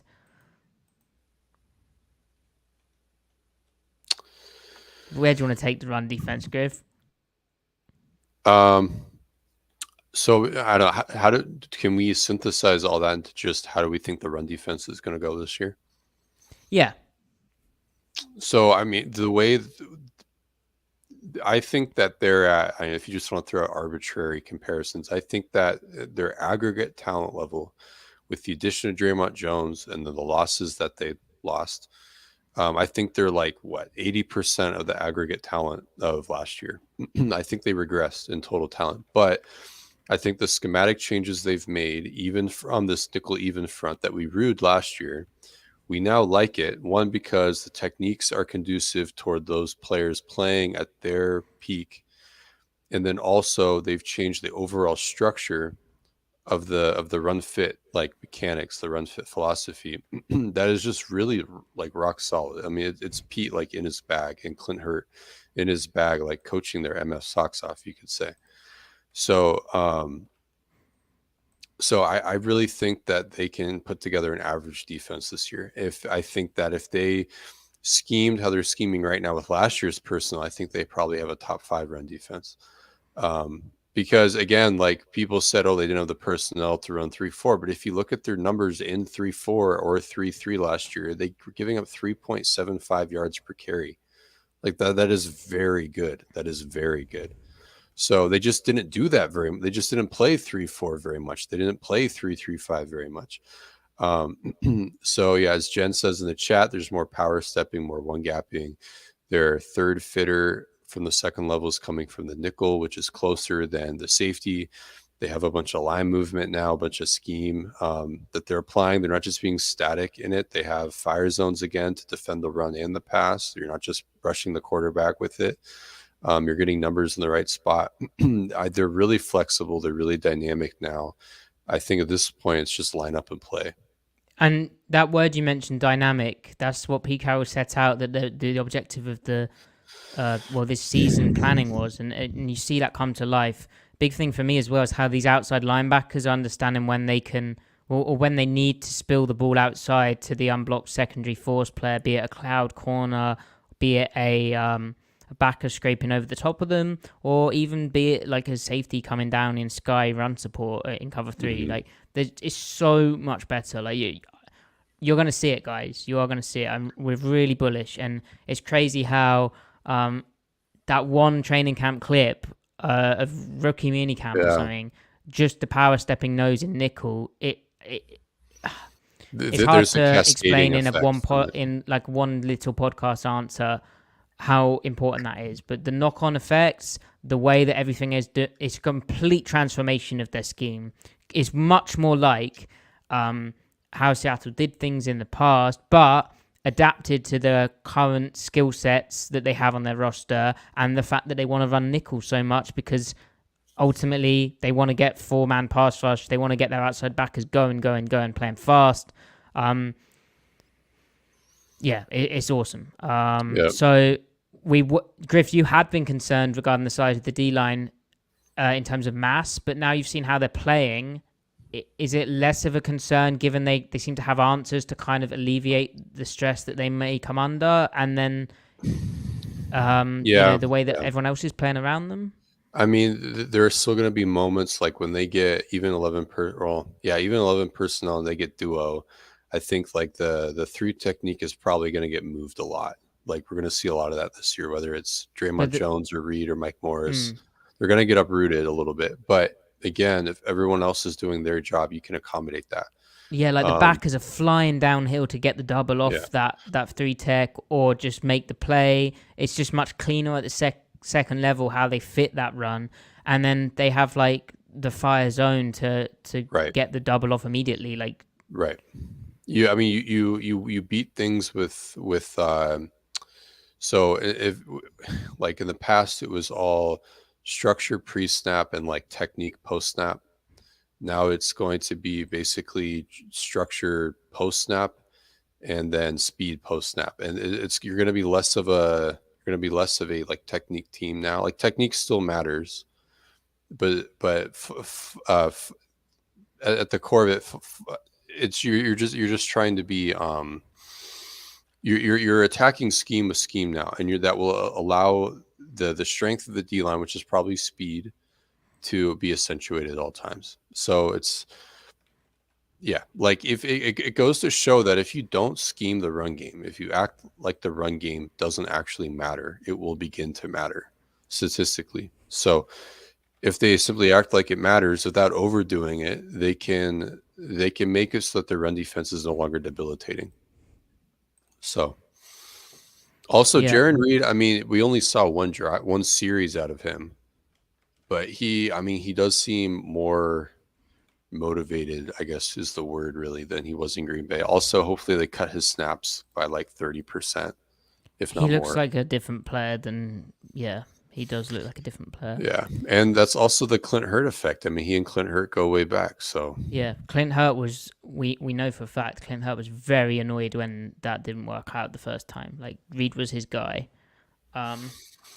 Okay, yeah. so Tim Sue kind of blending coverage of pass rush. They're both important. How do you see the team playing coverage on early downs? Do you think we'll see more cover 1-3 against teams that try to stay balanced? That's a very there's a lot of factors which go into that, but what I would say, and again, I have more detailed numbers, but overall in the preseason, 58.8% of the snaps were in middle field open coverage. You said 58? Yeah. Yeah. But Tim, you mentioned the early downs. Honestly, I think they will commit in a certain way quicker than they did in the past. But they have these fire zones and these ways. It just depends how heavy the personnel is that the other team's playing in. Yeah. If it's 11, then there's stuff that they've shown that they can do in middle field open coverages. 4, 6, where they would feel good about doing it on early downs, even against a team wanting to stay balanced. Like the way the outside backers are playing, the way that they can spill into gaps is good. I think we're going to see cover 3 for 2 different reasons. One, when they feel like they need to load the box for the run, but then also depending on like how you match things, it's kind of your coward's way of playing cover 1 when you want really sticky coverage and you want to contend aggressively all 3 levels of the field. So that includes the check down where you want to like defend it at the catch point, not just rallying down on it. Cover 3 match is trying to achieve that. So I think infusing cover 3 on their problem down, which is second down, is going to be important, but that's also where they're going to need to also build up like a pressure game plan to pressure the quarterback to get the ball out quickly so they can tackle the check down earlier in the snap, earlier in the down. So, I mean, maybe a little bit, but 58-43 is about the ratio they had last year. Maybe getting that down to like 50-50 and then just trying to infuse some cover 3 that is pretending to be cover 1, at least in its usage. For pass purposes on second down would be pretty major. But then, we're going to see some cover 3 against like 12 personnel when they're in nickel for sure. I know that the charting companies like last season have Seattle's cover 1 usage as like quite high. I'm going to be honest with you guys. That cannot be right. Like they played more cover 1 in 2021 than they did in 2022. The issue is, and it's difficult, if you're charting a game, you've got a time limit, you don't watch that team every week, or, your objective isn't to chart it. What am I trying to say? Basically, it's wrong. It's the way Seattle played cover 3 last year, and I think how they'll play it this year as well in certain times, is it will look like cover 1.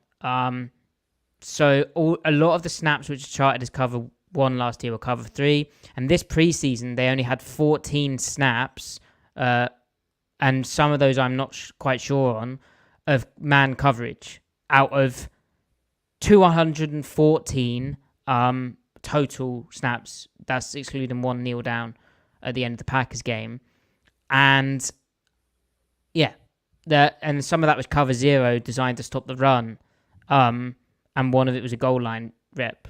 So 11 snaps, 10 snaps of man coverage. They're not going to be a man coverage team until it comes to like passing downs where they're like, okay, we got better dudes than you. We've got Devon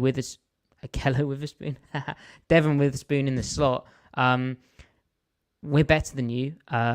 Get off man coverage, and we'll send some pressure on that as well. But I don't see man being a big deal. Really, where man would come into the picture more is when you're playing like nickel bear, but they haven't shown a single snap of that. They're going to be a 4-down front team, and for everything to look the same, it's going to be: is it cover 4? Is it cover 2? Is it cover 6? Or is it cover 3? It's not. But cover 1 is just it's not really going to be run. Griff? Yeah, no, I agree. I concur. I echo that sentiment. Well, and the other thing with cover 1 is, do you want Bobby Wagner manned up on a tight end? Which happens occasionally. It would happen if you want to run cover 1 a fair bit, wouldn't it? So, Brandon Haddock asks, is there any contract on the roster that can be reworked to add a quality defensive tackle, considering they have under $3 million? Who's extremely underrated they might be able to make a trade for? Not Buckner, lol. I think that's over. I think that's dead. That's over, unless Seattle's made a trade. Yeah, they're going to be restructuring, attempting to restructure Jamal's contract in the offseason. Beyond that, there aren't any levers they can pull, really. Yeah. So, Limpar assist. The guys seemed contentish on cut down day that were ready to compete and happy with the scheme tweaks to stop the run. But on stream, referring to us, I think, rightly, I think, there's concern about interior defensive line depth with Mario Edwards being a starter optimizing that. Are we ready or are we short? I think they're slightly short, but it's not, if you remember how Seattle approached certain position groups last year, this isn't a dissimilar approach in that they're waiting. Like, when you have a kind of slight shortness, it's creating an opportunity for someone to step up. So you don't know, but Cam Young could come in and look really stout as a nose tackle and suddenly feel so much better about it because then Reed can play more 3. They are slightly short, but I think that's partly by design. Gotel is on the practice squad is a guy who can play nose if needed. Right. Yeah. It would just be nice if some of the younger guys play higher or closer toward their reasonable ceiling for this year. A lot kind of banks on the feeling okay banks on that, and I don't think it's unreasonable that they play at their ceiling. It's just, will they? Yeah. Scott asks, which run game concepts will give our new defensive structures the most trouble? My answer to that is any pair tight ends, so like YY surface, like 12 personnel, running weak wide zone, which then cuts back off the wash on the 3 tech because he's getting comboed, cuts back off that wash and then hits like up the C/D, where Seattle in most of the time is going to ask that backside outside backer to squeeze into the C gap and make the ball cut back off him into the D. If that outside backer doesn't get in the C, that's where the crease is, and that was a big thing. Yeah. But then it's Tyreek Smith doing it. You'd hope Boye Mafe does a bit better on that. But that's a tough one in nickel, and they'll probably fire zone when they start getting that more. Right. It's ultimately going to be moving gaps when they're in nickel, because I think they'll prove to defend a clean picture well. It's when they start moving gaps and they start running change-up runs at you. Are they going to be able to beat that with technique? I think the answer is probably going to be no. That's where they're going to have to scheme in response to that, like you said, with the fire zone. So it's going to be movement of their own. They'll just have to be ready for it. The other thing is, which Dallas had success with and the Packers hit for 9 yards and then they got stuffed because their execution sucked, is, again, 12 personnel, like pair trips, YY, with 3 receivers out there, and then running like a pin pull sweep, and how that stresses the 2-4-5 over front. But then, like, Seattle had probably never repped that run. They kind of got used to it. But angles-wise, it makes it kind of tough if the outside back is too aggressive on the play side. He needs to really set the edge out there and not dip in or play as heavy as he would on other kind of concepts. No hands in the bag. What is it about inside linebacker that they would put Nick Ballore behind Bobby Wagner on the depth chart and not one of these guys we picked up like Drake Thomas? I'm not hating on Ballore, but so the reason that Nick Ballore is behind Bobby Wagner is just Mike versus Jack. So in Seattle's 3-4, there's the Mike linebacker position and the Jack linebacker position. The Jack is basically like the old Will, the weak side backer.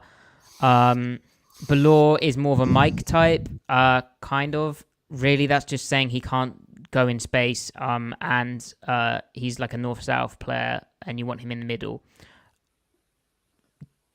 The Jack is kind of needed more speed. Brooks is a Mike and a Jack, but he's playing Jack first string. Behind him is Devin Bush, and then Drake Thomas is behind those guys because he's a bit smaller, but also he'll still learn the defense. But that's why I wouldn't read too much into that. If Bobby Wagner went down, Nick Balor's not coming in the game. Jordan Brooks is going at Mike. Devin Bush is going at Jack. Yep. Corey Dalton, how worried should we be about Wagner presumably being the lone linebacker on the field in dime, since he is the green dot player? Are his assumed coverage limitations going to impact the ability to be creative with blitz looks? I don't know if we know that he really will be the lone LB in dime when they go into dime. I think that's just a wait and see thing, and also a way to fit him in the picture in dime is to drop a defensive lineman and have him be a mug backer and give Brooks the Mike coverage responsibilities that you've talked about before. Because Bobby is still a really good blitzer. I mean, he's really effective at it. So there should be snaps for him in dime there. What we might also see is an instant, I think, in nickel, I think on those kind of coverage things, Seattle showed a creeper where they sent their Jack and then dropped their outside backer into the hook. So it's a four-man rush. Doesn't look like pressure's coming. If you put Brooks as the Mike and Wagner as the Jack running that, then that's something that I think is going to happen. But also the green dot is kind of overplayed to me. Like, remember Julian Love did that last year for the Giants. If Wagner leaves the field, let's see who wears the green dot. I know only one player can have it in their helmet. Let's see. It'll be interesting. Yep. The guy who makes the most sense right now is Julian Love. Mumatsk asks, do you think Tariq Woolen could have problems with in-breaking routes like he had in the playoffs against the 49ers in the future, or was this a product of bad linebacker play?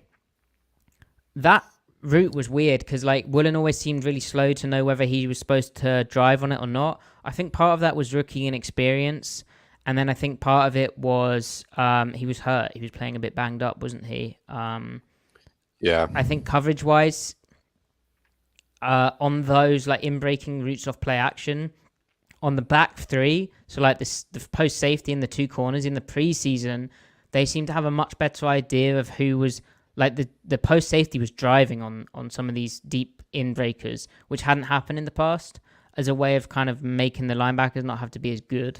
I believe it was called by Wade Phillips with the Falcons in 2003, a drop kick adjustment. Driving or nailing down on the crosser. That's something which could happen. But in terms of Woolen, I don't think it's a problem. I think it's something he'd have been told to work on. Yep. And then it's about recognizing splits. If the receiver you're covering is a cut split, then he's probably doing it under center. Then you need to be alert for he's either going to go crack the guy inside you, and you've got to replace him in the run fit, or he's doing that to access the middle of the field easier on the inbreaker quicker. Lee LaRiviere, how do you think these three safety looks with Diggs, Adams, and Love will be run? And then Chihuahua Loco, what could Will Pete do in leverage the strong depth at defensive back? Seems like we're strong in coverage, but quite weak on the line and average to weak at linebacker. And Seahawk Nerd, what are the most likely roles for Julian Love and Jamal Adams, respectively, if when both are 100% healthy at the same time? This is a big topic for people. Seattle's teacher, in light of Pete Carroll's comments, i.e. Jamal Adams and Julian Love, how do you imagine the scheme might be shaped by their two complementary skill sets? And Mr. Kerry, do you see a possible 5-on-5 formation where Love plays the linebacker when we play potent passing offenses like Cincinnati, especially if Jamal gets hurt again? Or who do you see there? So lot of stuff there. But Griff, what is safety / nickel like? I think when they're in too high and they go big nickel, so we're assuming all three safeties in there. Jamal makes a lot of sense as the big nickel because he hits harder basically. He's got a bigger presence in the box. And he can still do a lot of the coverage things that they would still ask the nickel to do.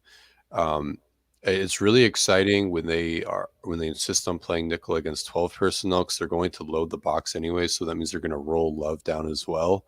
And then at that point, like Love has been a down safety in a cover 3 team before. He's been the strong safety. And at that point, like as they motion and stuff, you can just keep the nickel and the strong safety on the same side. You don't have to flop them because it's 12 personnel anyway. It's tight end, tight end. So at that point, they can almost become interchangeable. So they can do really fun things there. It keeps them really flexible against different formations they'd see. And then outside of that, when they're in too high, I think Love can also be the nickel as well. Agreed. I don't know if he looked really good taking on blocks near the line of scrimmage. Yeah. In the preseason. Right. I could almost see a situation where, I mean, it obviously depends slightly on what the opposing offense is doing or trying to do and what they're presenting, but you're definitely going to get times where it looks like they're playing left and right with the safeties, and it's like a 3 safety thing in like middle field close stuff. But yeah, Love is like in between Adams and Diggs in simple terms. But Adams is he can do everything. Like and Love can do everything slightly more slanted towards like a nickel skill set, whereas Adams can do everything and slightly more slanted towards a box safety skill set. Right. Well, there's cool overlap, and then it's also cool where they don't overlap because then you use them accordingly.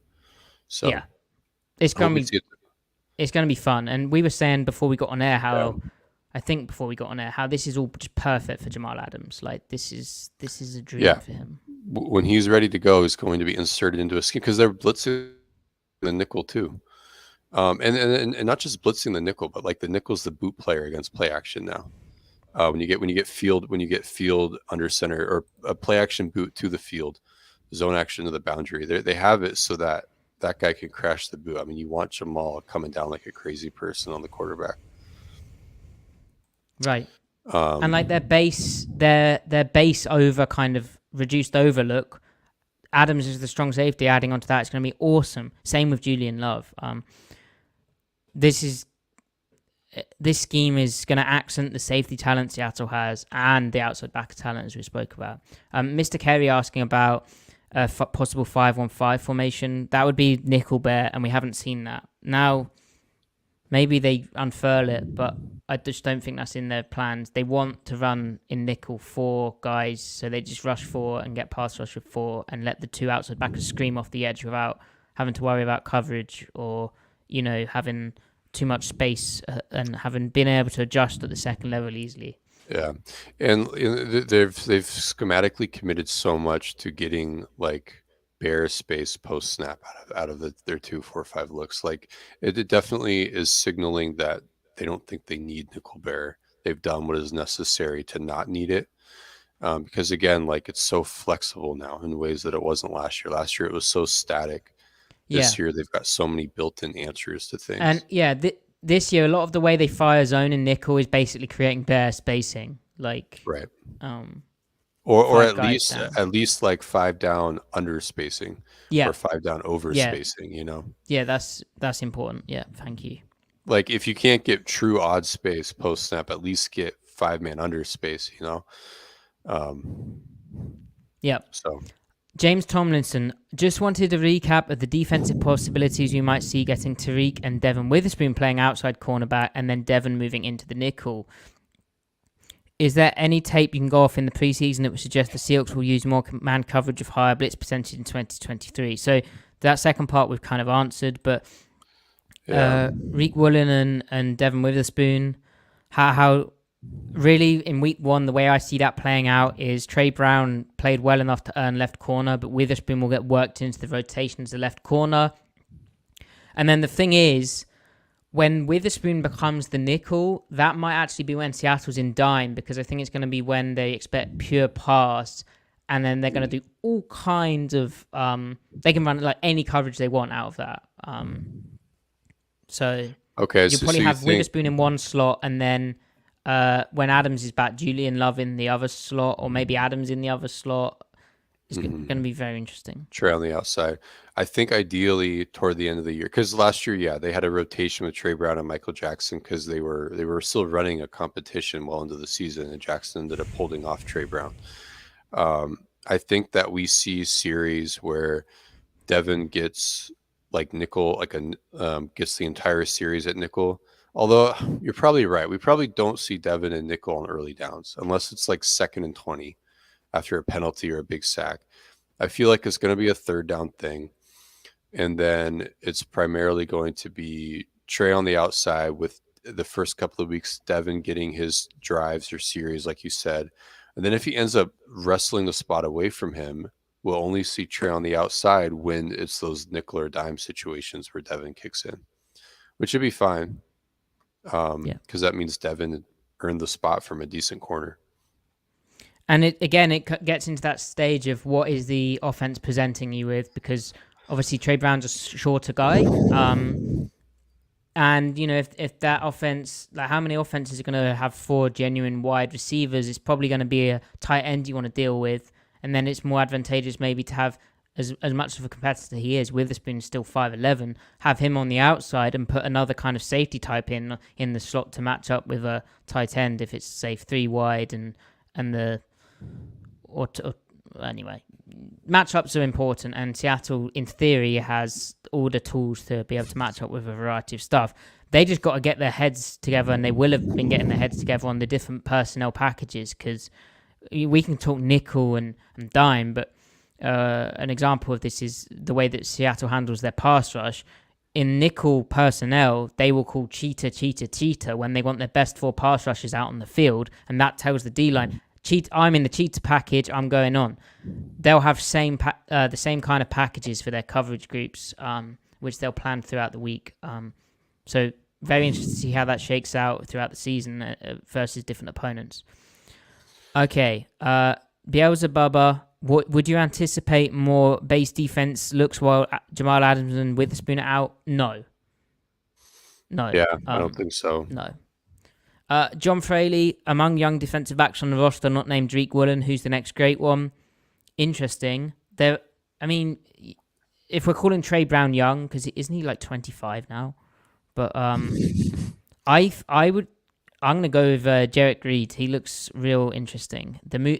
Not many guys can move like he does, and then if it all comes together, some of the plays he made in the preseason are just like interesting. Yeah, Devin is the obvious answer, right? So outside of Devin, I might go. I like Kobe. I think Kobe can hammer out, a role that was. You don't believe that? I do. But the next great one.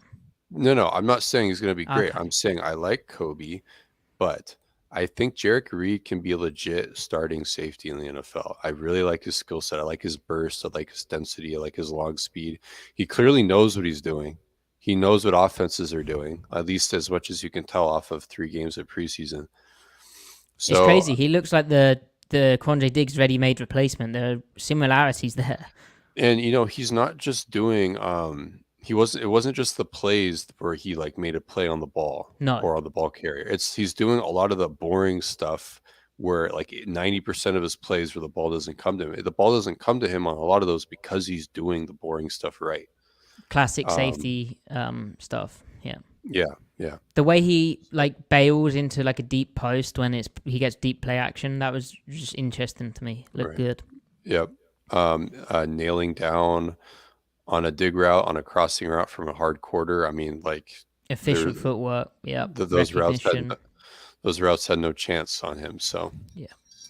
And when Pete Carroll spoke about him, it seemed he was disappointed at his lack of special teams, and then there was like some learning stuff where I noticed 1 or 2 busts or like almost busts where I think Reed was part of that.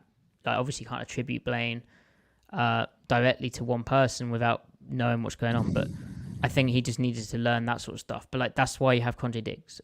Down the line, very interesting.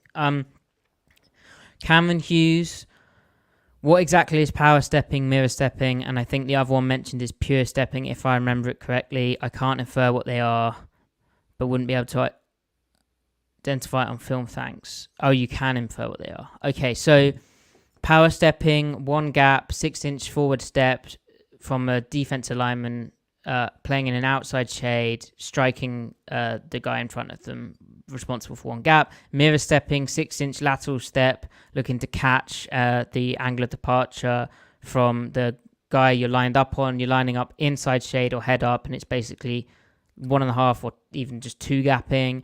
And then mirror stepping can also be used for,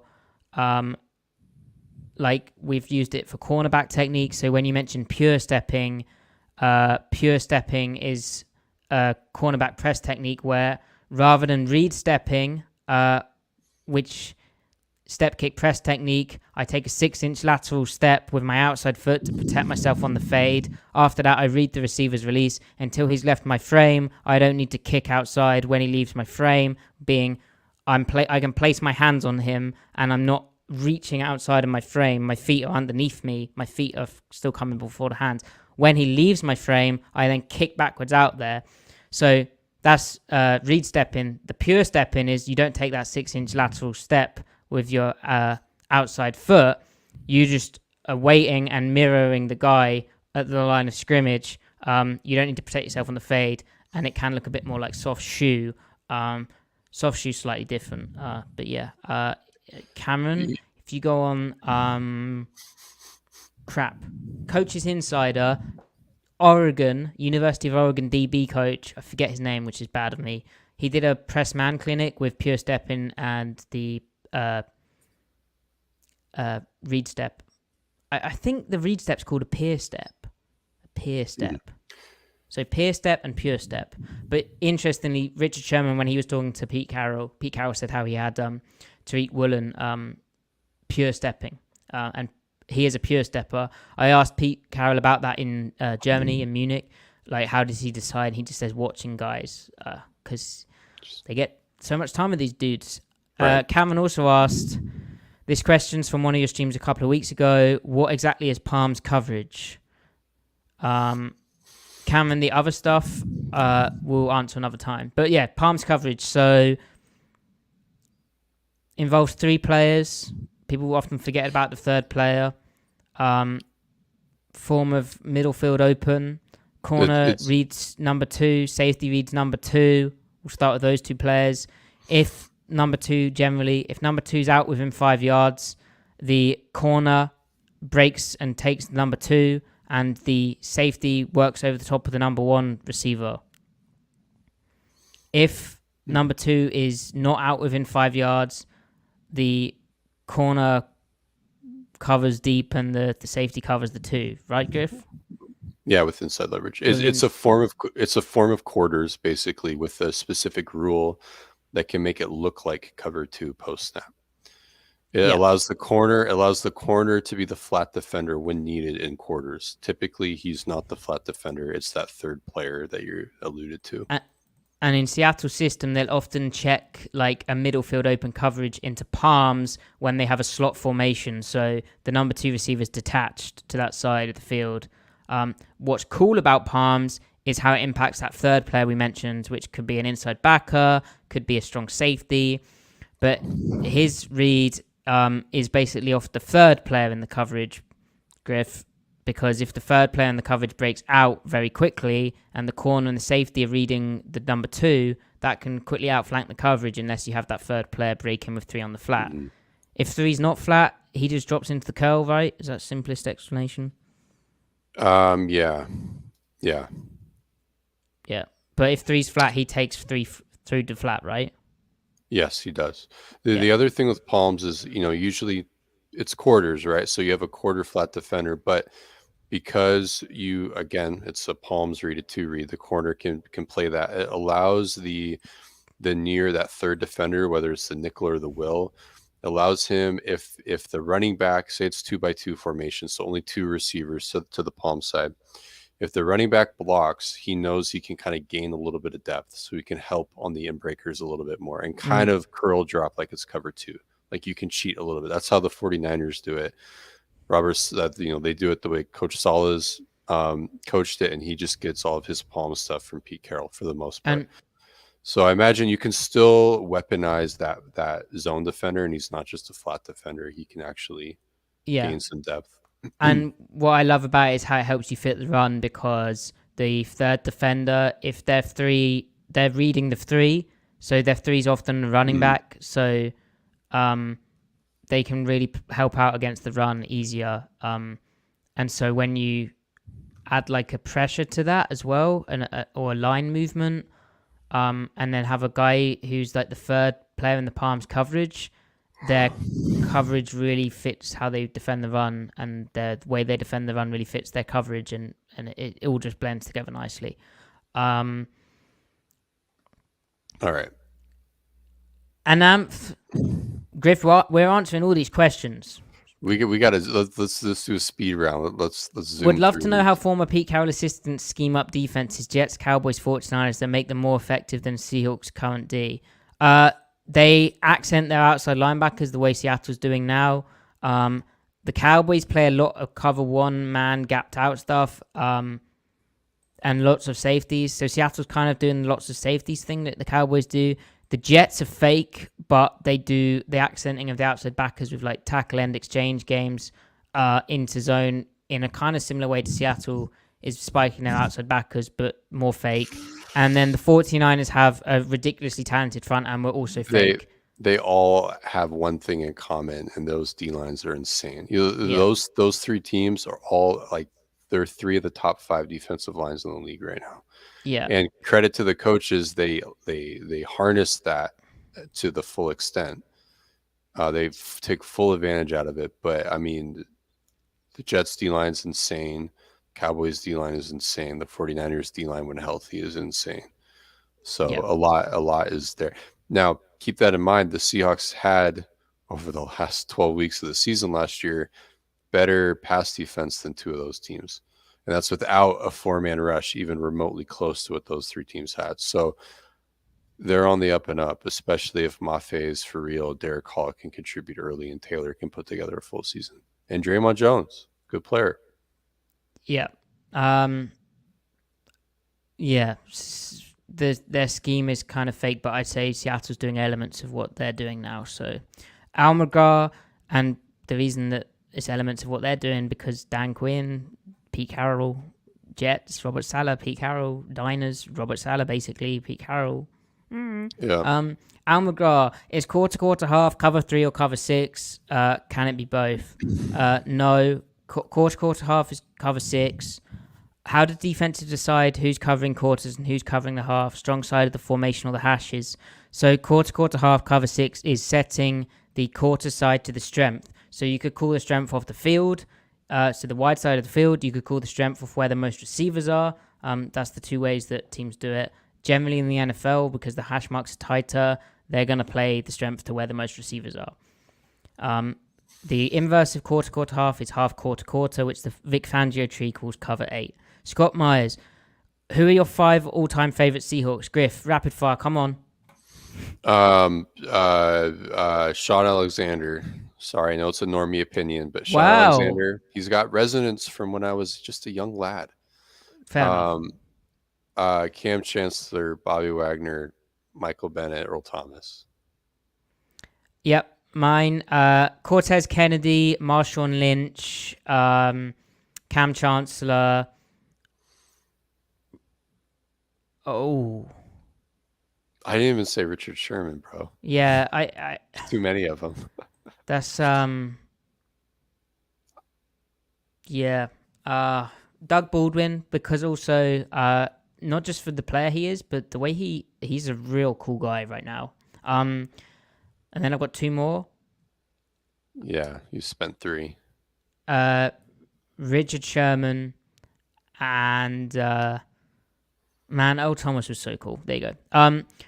I feel bad for not including the D lineman, but you know, I'm a coverage guy. Which current college quarterback do you think best fits this Seahawks team right now? Shedeur Sanders. There we go. Probably Drake May. Yeah, if you're that's a popular one. I mean Drake fits everything. Caleb, you'd let him. Caleb fits a lot of what they're doing, but you would definitely build things around Caleb a little bit differently. Have you seen Shedeur throw the dig? I've not. Oh man, it was nice. That one game at TCU. Did the Arkansas guy come out? Jefferson? No, he didn't Jefferson. Come out. He'd be interesting, honestly. Like he'd be a fun 3rd round pick to have on your bench for a while. Yeah, fun 5th round pick maybe. 5th round pick. Yeah. No, he'll probably test like Anthony Richardson and go crazy high. I want to know what differences you think we'd see if the NFL was based in Europe instead, if possible, from Nate. The main difference would be there'd be no salary cap, so it'd be like aggressive hyper-capitalism, and all the good teams would be owned by like Saudi Arabia, Qatar, Russian oligarchs before that thing happened. And it would be crazy. It'd be amazing. There'd be less parity. You'd have relegation and promotion. Right. But that's a good thing, though, because the semi-pro, the college player equivalent, they're all getting paid in semi-pro leagues. Or you'd probably have a really cool feeder league, right. and much better player development. All these players that get cut would have a roster to fall into. Yeah, and then each country. Well, you're saying the NFL based in Europe, so that doesn't apply. But yeah, anyway, it would be interesting. But the aggressive hyper-capitalism in terms of the way that the TV revenue is distributed and stuff in Europe, and then the way that they fund the grassroots and those like lower teams is super dodgy, and the sustainability of it is highly questionable, like moving forward. But I've been saying that for years anyway.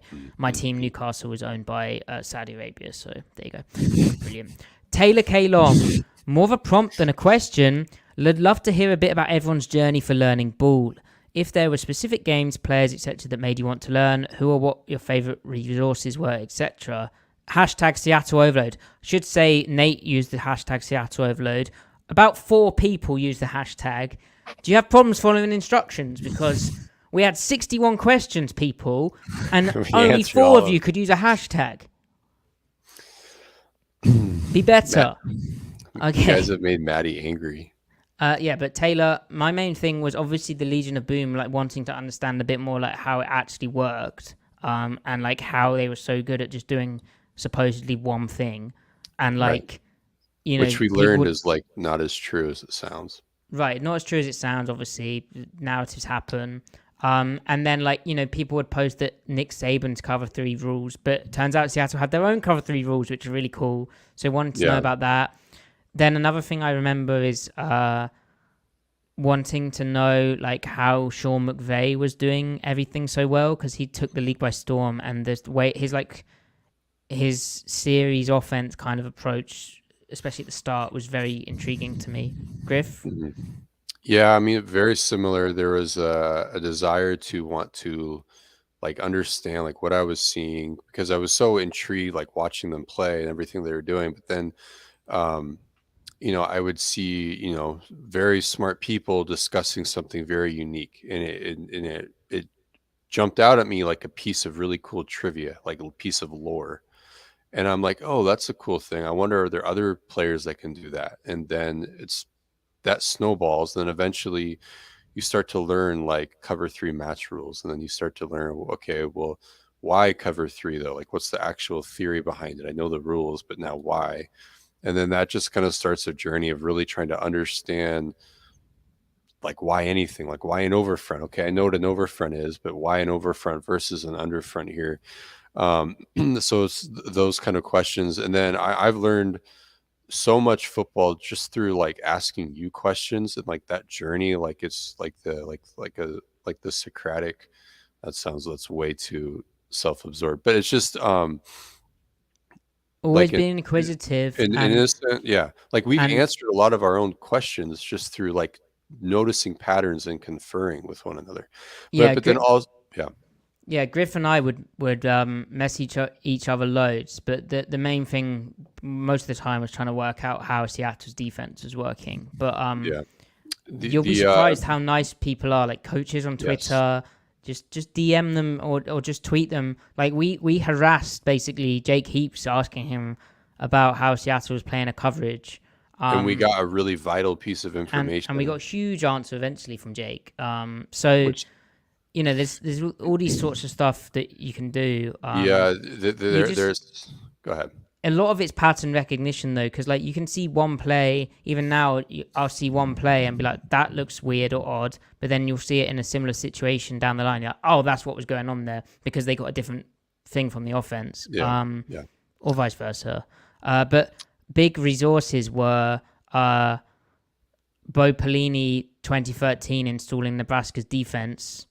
Oh, that's on YouTube, or at least a That's lot of it. pretty useful. It's on YouTube, yep. And then yeah, other things, Just but gonna yeah. say the first like football like X and O blog I came across was the Brophy football blog, of which Coach Vass, a lot of you have probably heard about Coach Vass. He wrote on that a little bit, and that got up and running in like 2007, 08, 09. And I remember reading a lot of it like in 2014, 15, and not really knowing what I was reading. But I went back to it and I reread like the same 5 articles like 10 times over around 2017, 2018, 2018 really.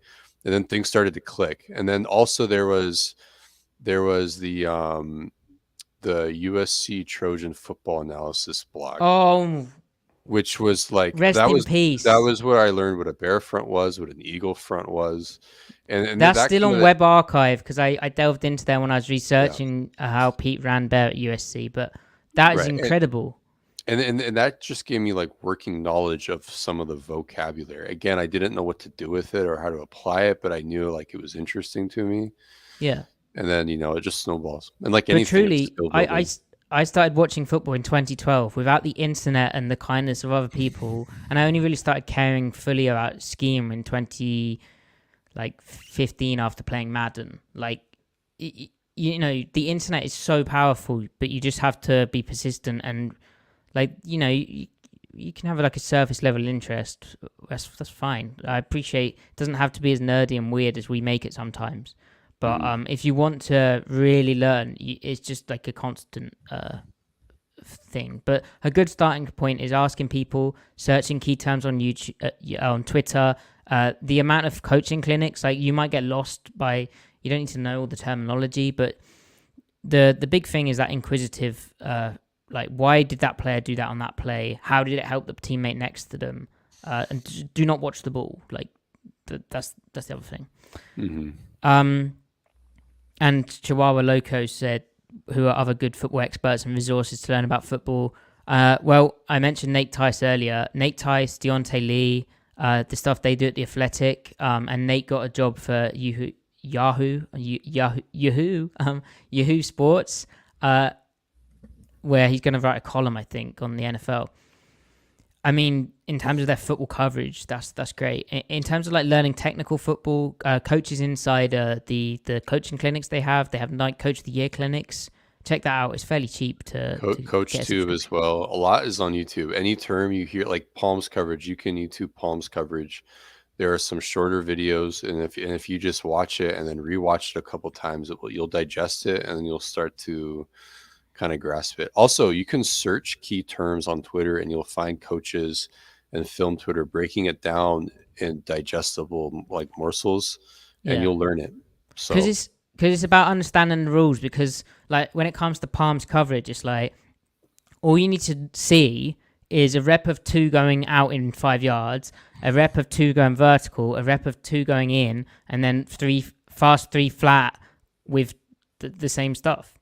And then you have, a foundation of understanding, what Palms is supposed to do, at least like it's supposed to look like, All right. Here we go. Michael, is there a way to watch a football team in the United States? I assume you mean the London Olympians. Some of our games were live streamed. Search it on YouTube. See us, how our playoffs ended. See how fraudulent I am. Which is your favorite fruit and why? I've been getting into nectarines a lot lately. Yum. Nectarines is a great shout, but they make my throat itch and they make me like cough. But nectarines are amazing. I agree. Nectarines, solid. Like you can't. If a nectarine's ripe, I don't think you can beat it. I don't know why people would choose a peach over a nectarine. I wonder if most people's experience with peach is like what you get in the mason jars where it's suspended in like Right, juice sticky and delicious. See, I think a lot of fruit that is perfectly ripe is amazing. It's so hard for me to get fruit that is like perfectly ripe. I get a lot When the of hard quality and nectarines, yeah, hard well, that's peaches, I'd dried suggest out mango.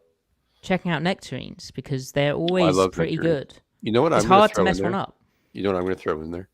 Pears. A perfectly ripe pear is really good. Nice. And you Really know good. what's a nice dessert if you're not signing up for the top 5 run defense and Skittles?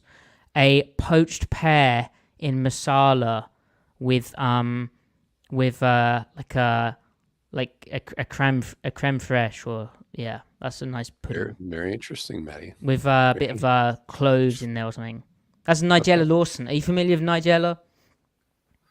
No. Okay, well, you should familiarize yourself with her. Wonderful lady. Is Matty planning a move across the pond, our Sea Sports fan? I wish. It's quite hard to get to America. As soon as Pete Carroll hires him, Yeah. he's there. So basically, just at the Seahawks and be like, hey, you should hire Matty and Griff, and they can just No, obsess Matty. about your defense for you. It'll work. But yeah, visas are very difficult. Like, very difficult. Is there a Seattle Overload Fantasy League? No. Chihuahua Loco, I would like to know more about the backstories about the host. How do you come together to make the podcast? Do you meet in real life? What do you do outside of the podcast? In real life. We don't meet in real life. We will do one day, but Griff is in America. I am in the UK. Griff is in Seattle. I am in London. That's far away. How we met is, I think Griff was on the correct side of Tom Cable discourse, and I was defending Tom Cable.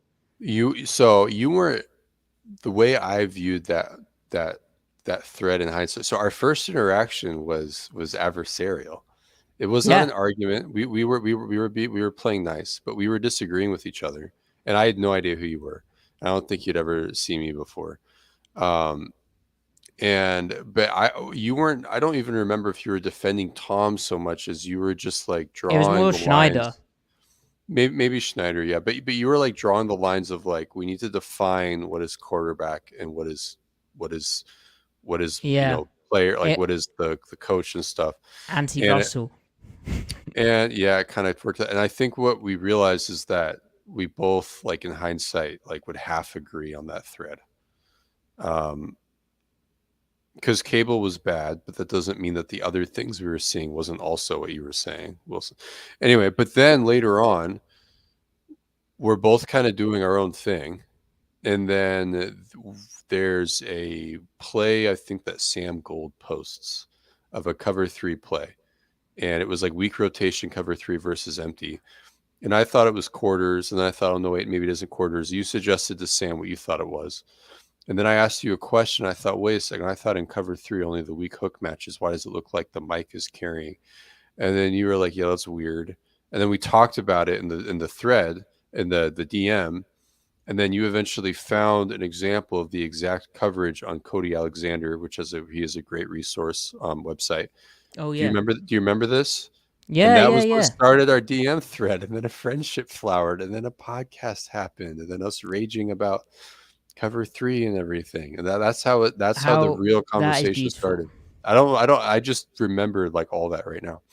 But it was a very sincere, like you were like, oh, this guy is like trying to figure it out.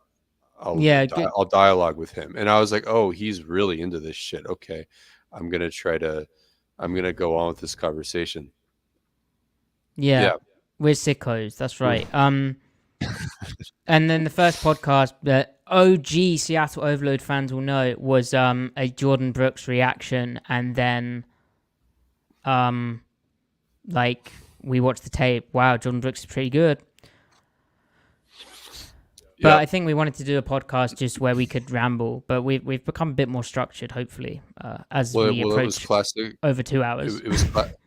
It was classic 2 white guys who were talking. You're like, bro, we should do a podcast. Yeah, we should just do a podcast. That's a new idea. Trendy. Yeah. But also, I think we wanted an excuse not to waste our time talking about it. So we were like, let's at least make it feel like. And we will meet one day. We can do a live show. And what do I do outside the podcast? I do the Seahawks on Tape Substack. Subscribe. Yeah. Daniel, Twitter, was ein Humbug. Did you watch Swamp Kings? What do you think about documentaries like this? Do you have any added value to you?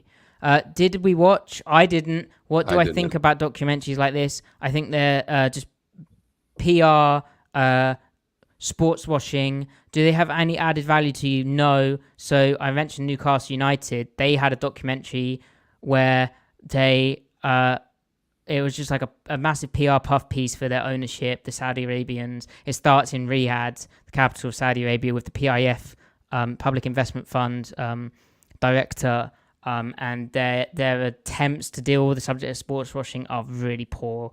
They're just a waste of time. But I watched it because I'm a Newcastle fan, and Florida fans will have watched Swamp Kings and loved it, even though like none of the interesting parts of that were mentioned, and it seems like an Urban Meyer kind of, from the outside, an Urban Meyer like PR, like rehabilitation campaign for him to be their head coach next season.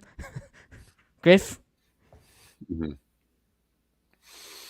I do not watch Swamp Kings, Brilliant. I don't know what that county championship is. But does it have any added value to you? Not to me, because I don't even know what it is, so it couldn't possibly add value. Swamp King, it's about the Florida Gators, but it ignores like all of the stuff that was actually interesting. Oh, is that what that was? Okay, it was like a PR puff piece, right? Yeah. Oh, good question. You'll like this question. Do you know what this is? It's not Quidditch. Let's get fake deep. Oh, are you talking about the county championship? Yeah. I have no idea what that is. Is that soccer? No. Who does Matty root for in the county championship from Ananth? The county championship, for listeners who are less familiar, is a cricket thing. So every county in England has a cricket team. Okay. So like back in the olden times, and still, but the like highest honor would be representing your county in cricket. And there are certain counties that are really proud of that, like Yorkshire, for instance. Yorkshire County Cricket, massive deal, and some controversies there. But anyway, my county championship team is, and you'll enjoy this, Griff, everyone enjoys it, is Middlesex. That's my county. Is that in the middle of Wessex? Kind of. You know what? I don't actually know. Is that why they call it Middlesex? I mean, that's interesting because there's Sussex. It's in the middle, kind of. Like it's well, it's not, but it's in.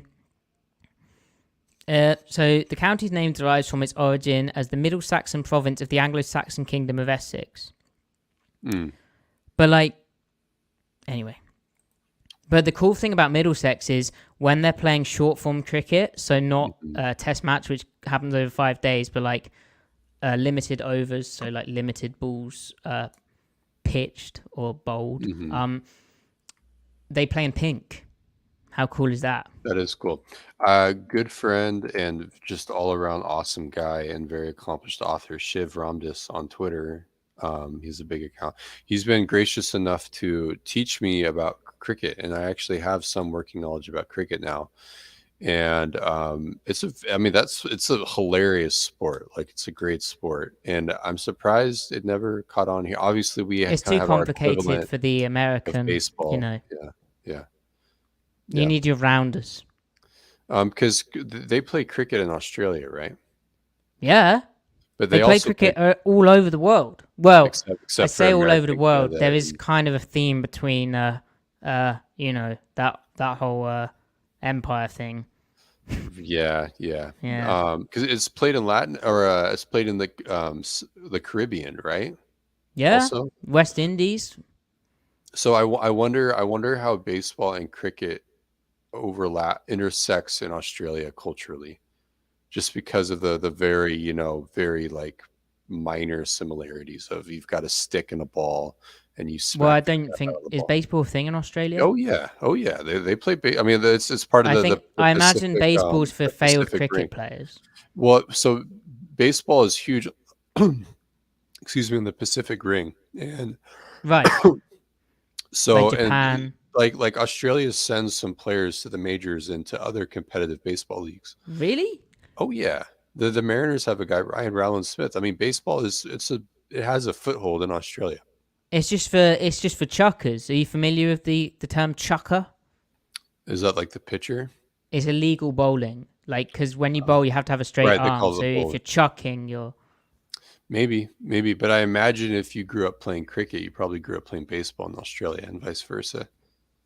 well, similar skills. I just think it's failed cricket players. You That's know, so divisive. Australia has a really cool embrace of alternative sports because they'll play rugby union, rugby league, and then they've got their own Aussie rules football. Which is And crazy, and like is literally supplying all of the college football punting network. Like every college yeah, football punter is an Aussie yeah, rules player. yeah. Cool. If they played actual gridiron, they'd be maniacs. Um, Wow. So Griff, Fats McClure again, very generous. very This is the kind of start of you, my move Fats. to the Pacific Northwest Fund. You can live in my basement. Fats, very kind. Very kind of you, sir. We do divide all donations between the three of us. Now, the final question, Griff. Something to go out on. We've done it. We made it here. Non-football from Beelzebubba. Yeah, What is let's more get fake deep. beautiful? The emptiness of space, our sun, or the black hole our galaxy may spin around? And why? See, isn't it cool that humans can take things that can kill us and find beauty in it? Right, Like, like that. Did you see Oppenheimer? yeah, Yeah, you talked about it. Yeah, the explosion was very beautiful. yeah, it was, and like it inspired awe, like in the biblical use of the word awe, where like it's terrifying but amazing at the same time. Um, I think the sun, because to me, what's beautiful about space isn't the lack of stuff. It's all the things that you can find in that emptiness. So like the stars, right? Like a pitch black sky with stars is beautiful. And by extension, that's light, ergo the sun. I think the sun is the most beautiful thing. It gives us life. It's amazing that something emitting energy and light has led to what we've got here on this planet, teeming with life and everything. That's very cool. It's And very the cool to fact have the that sun. eventually even the sun will end. True.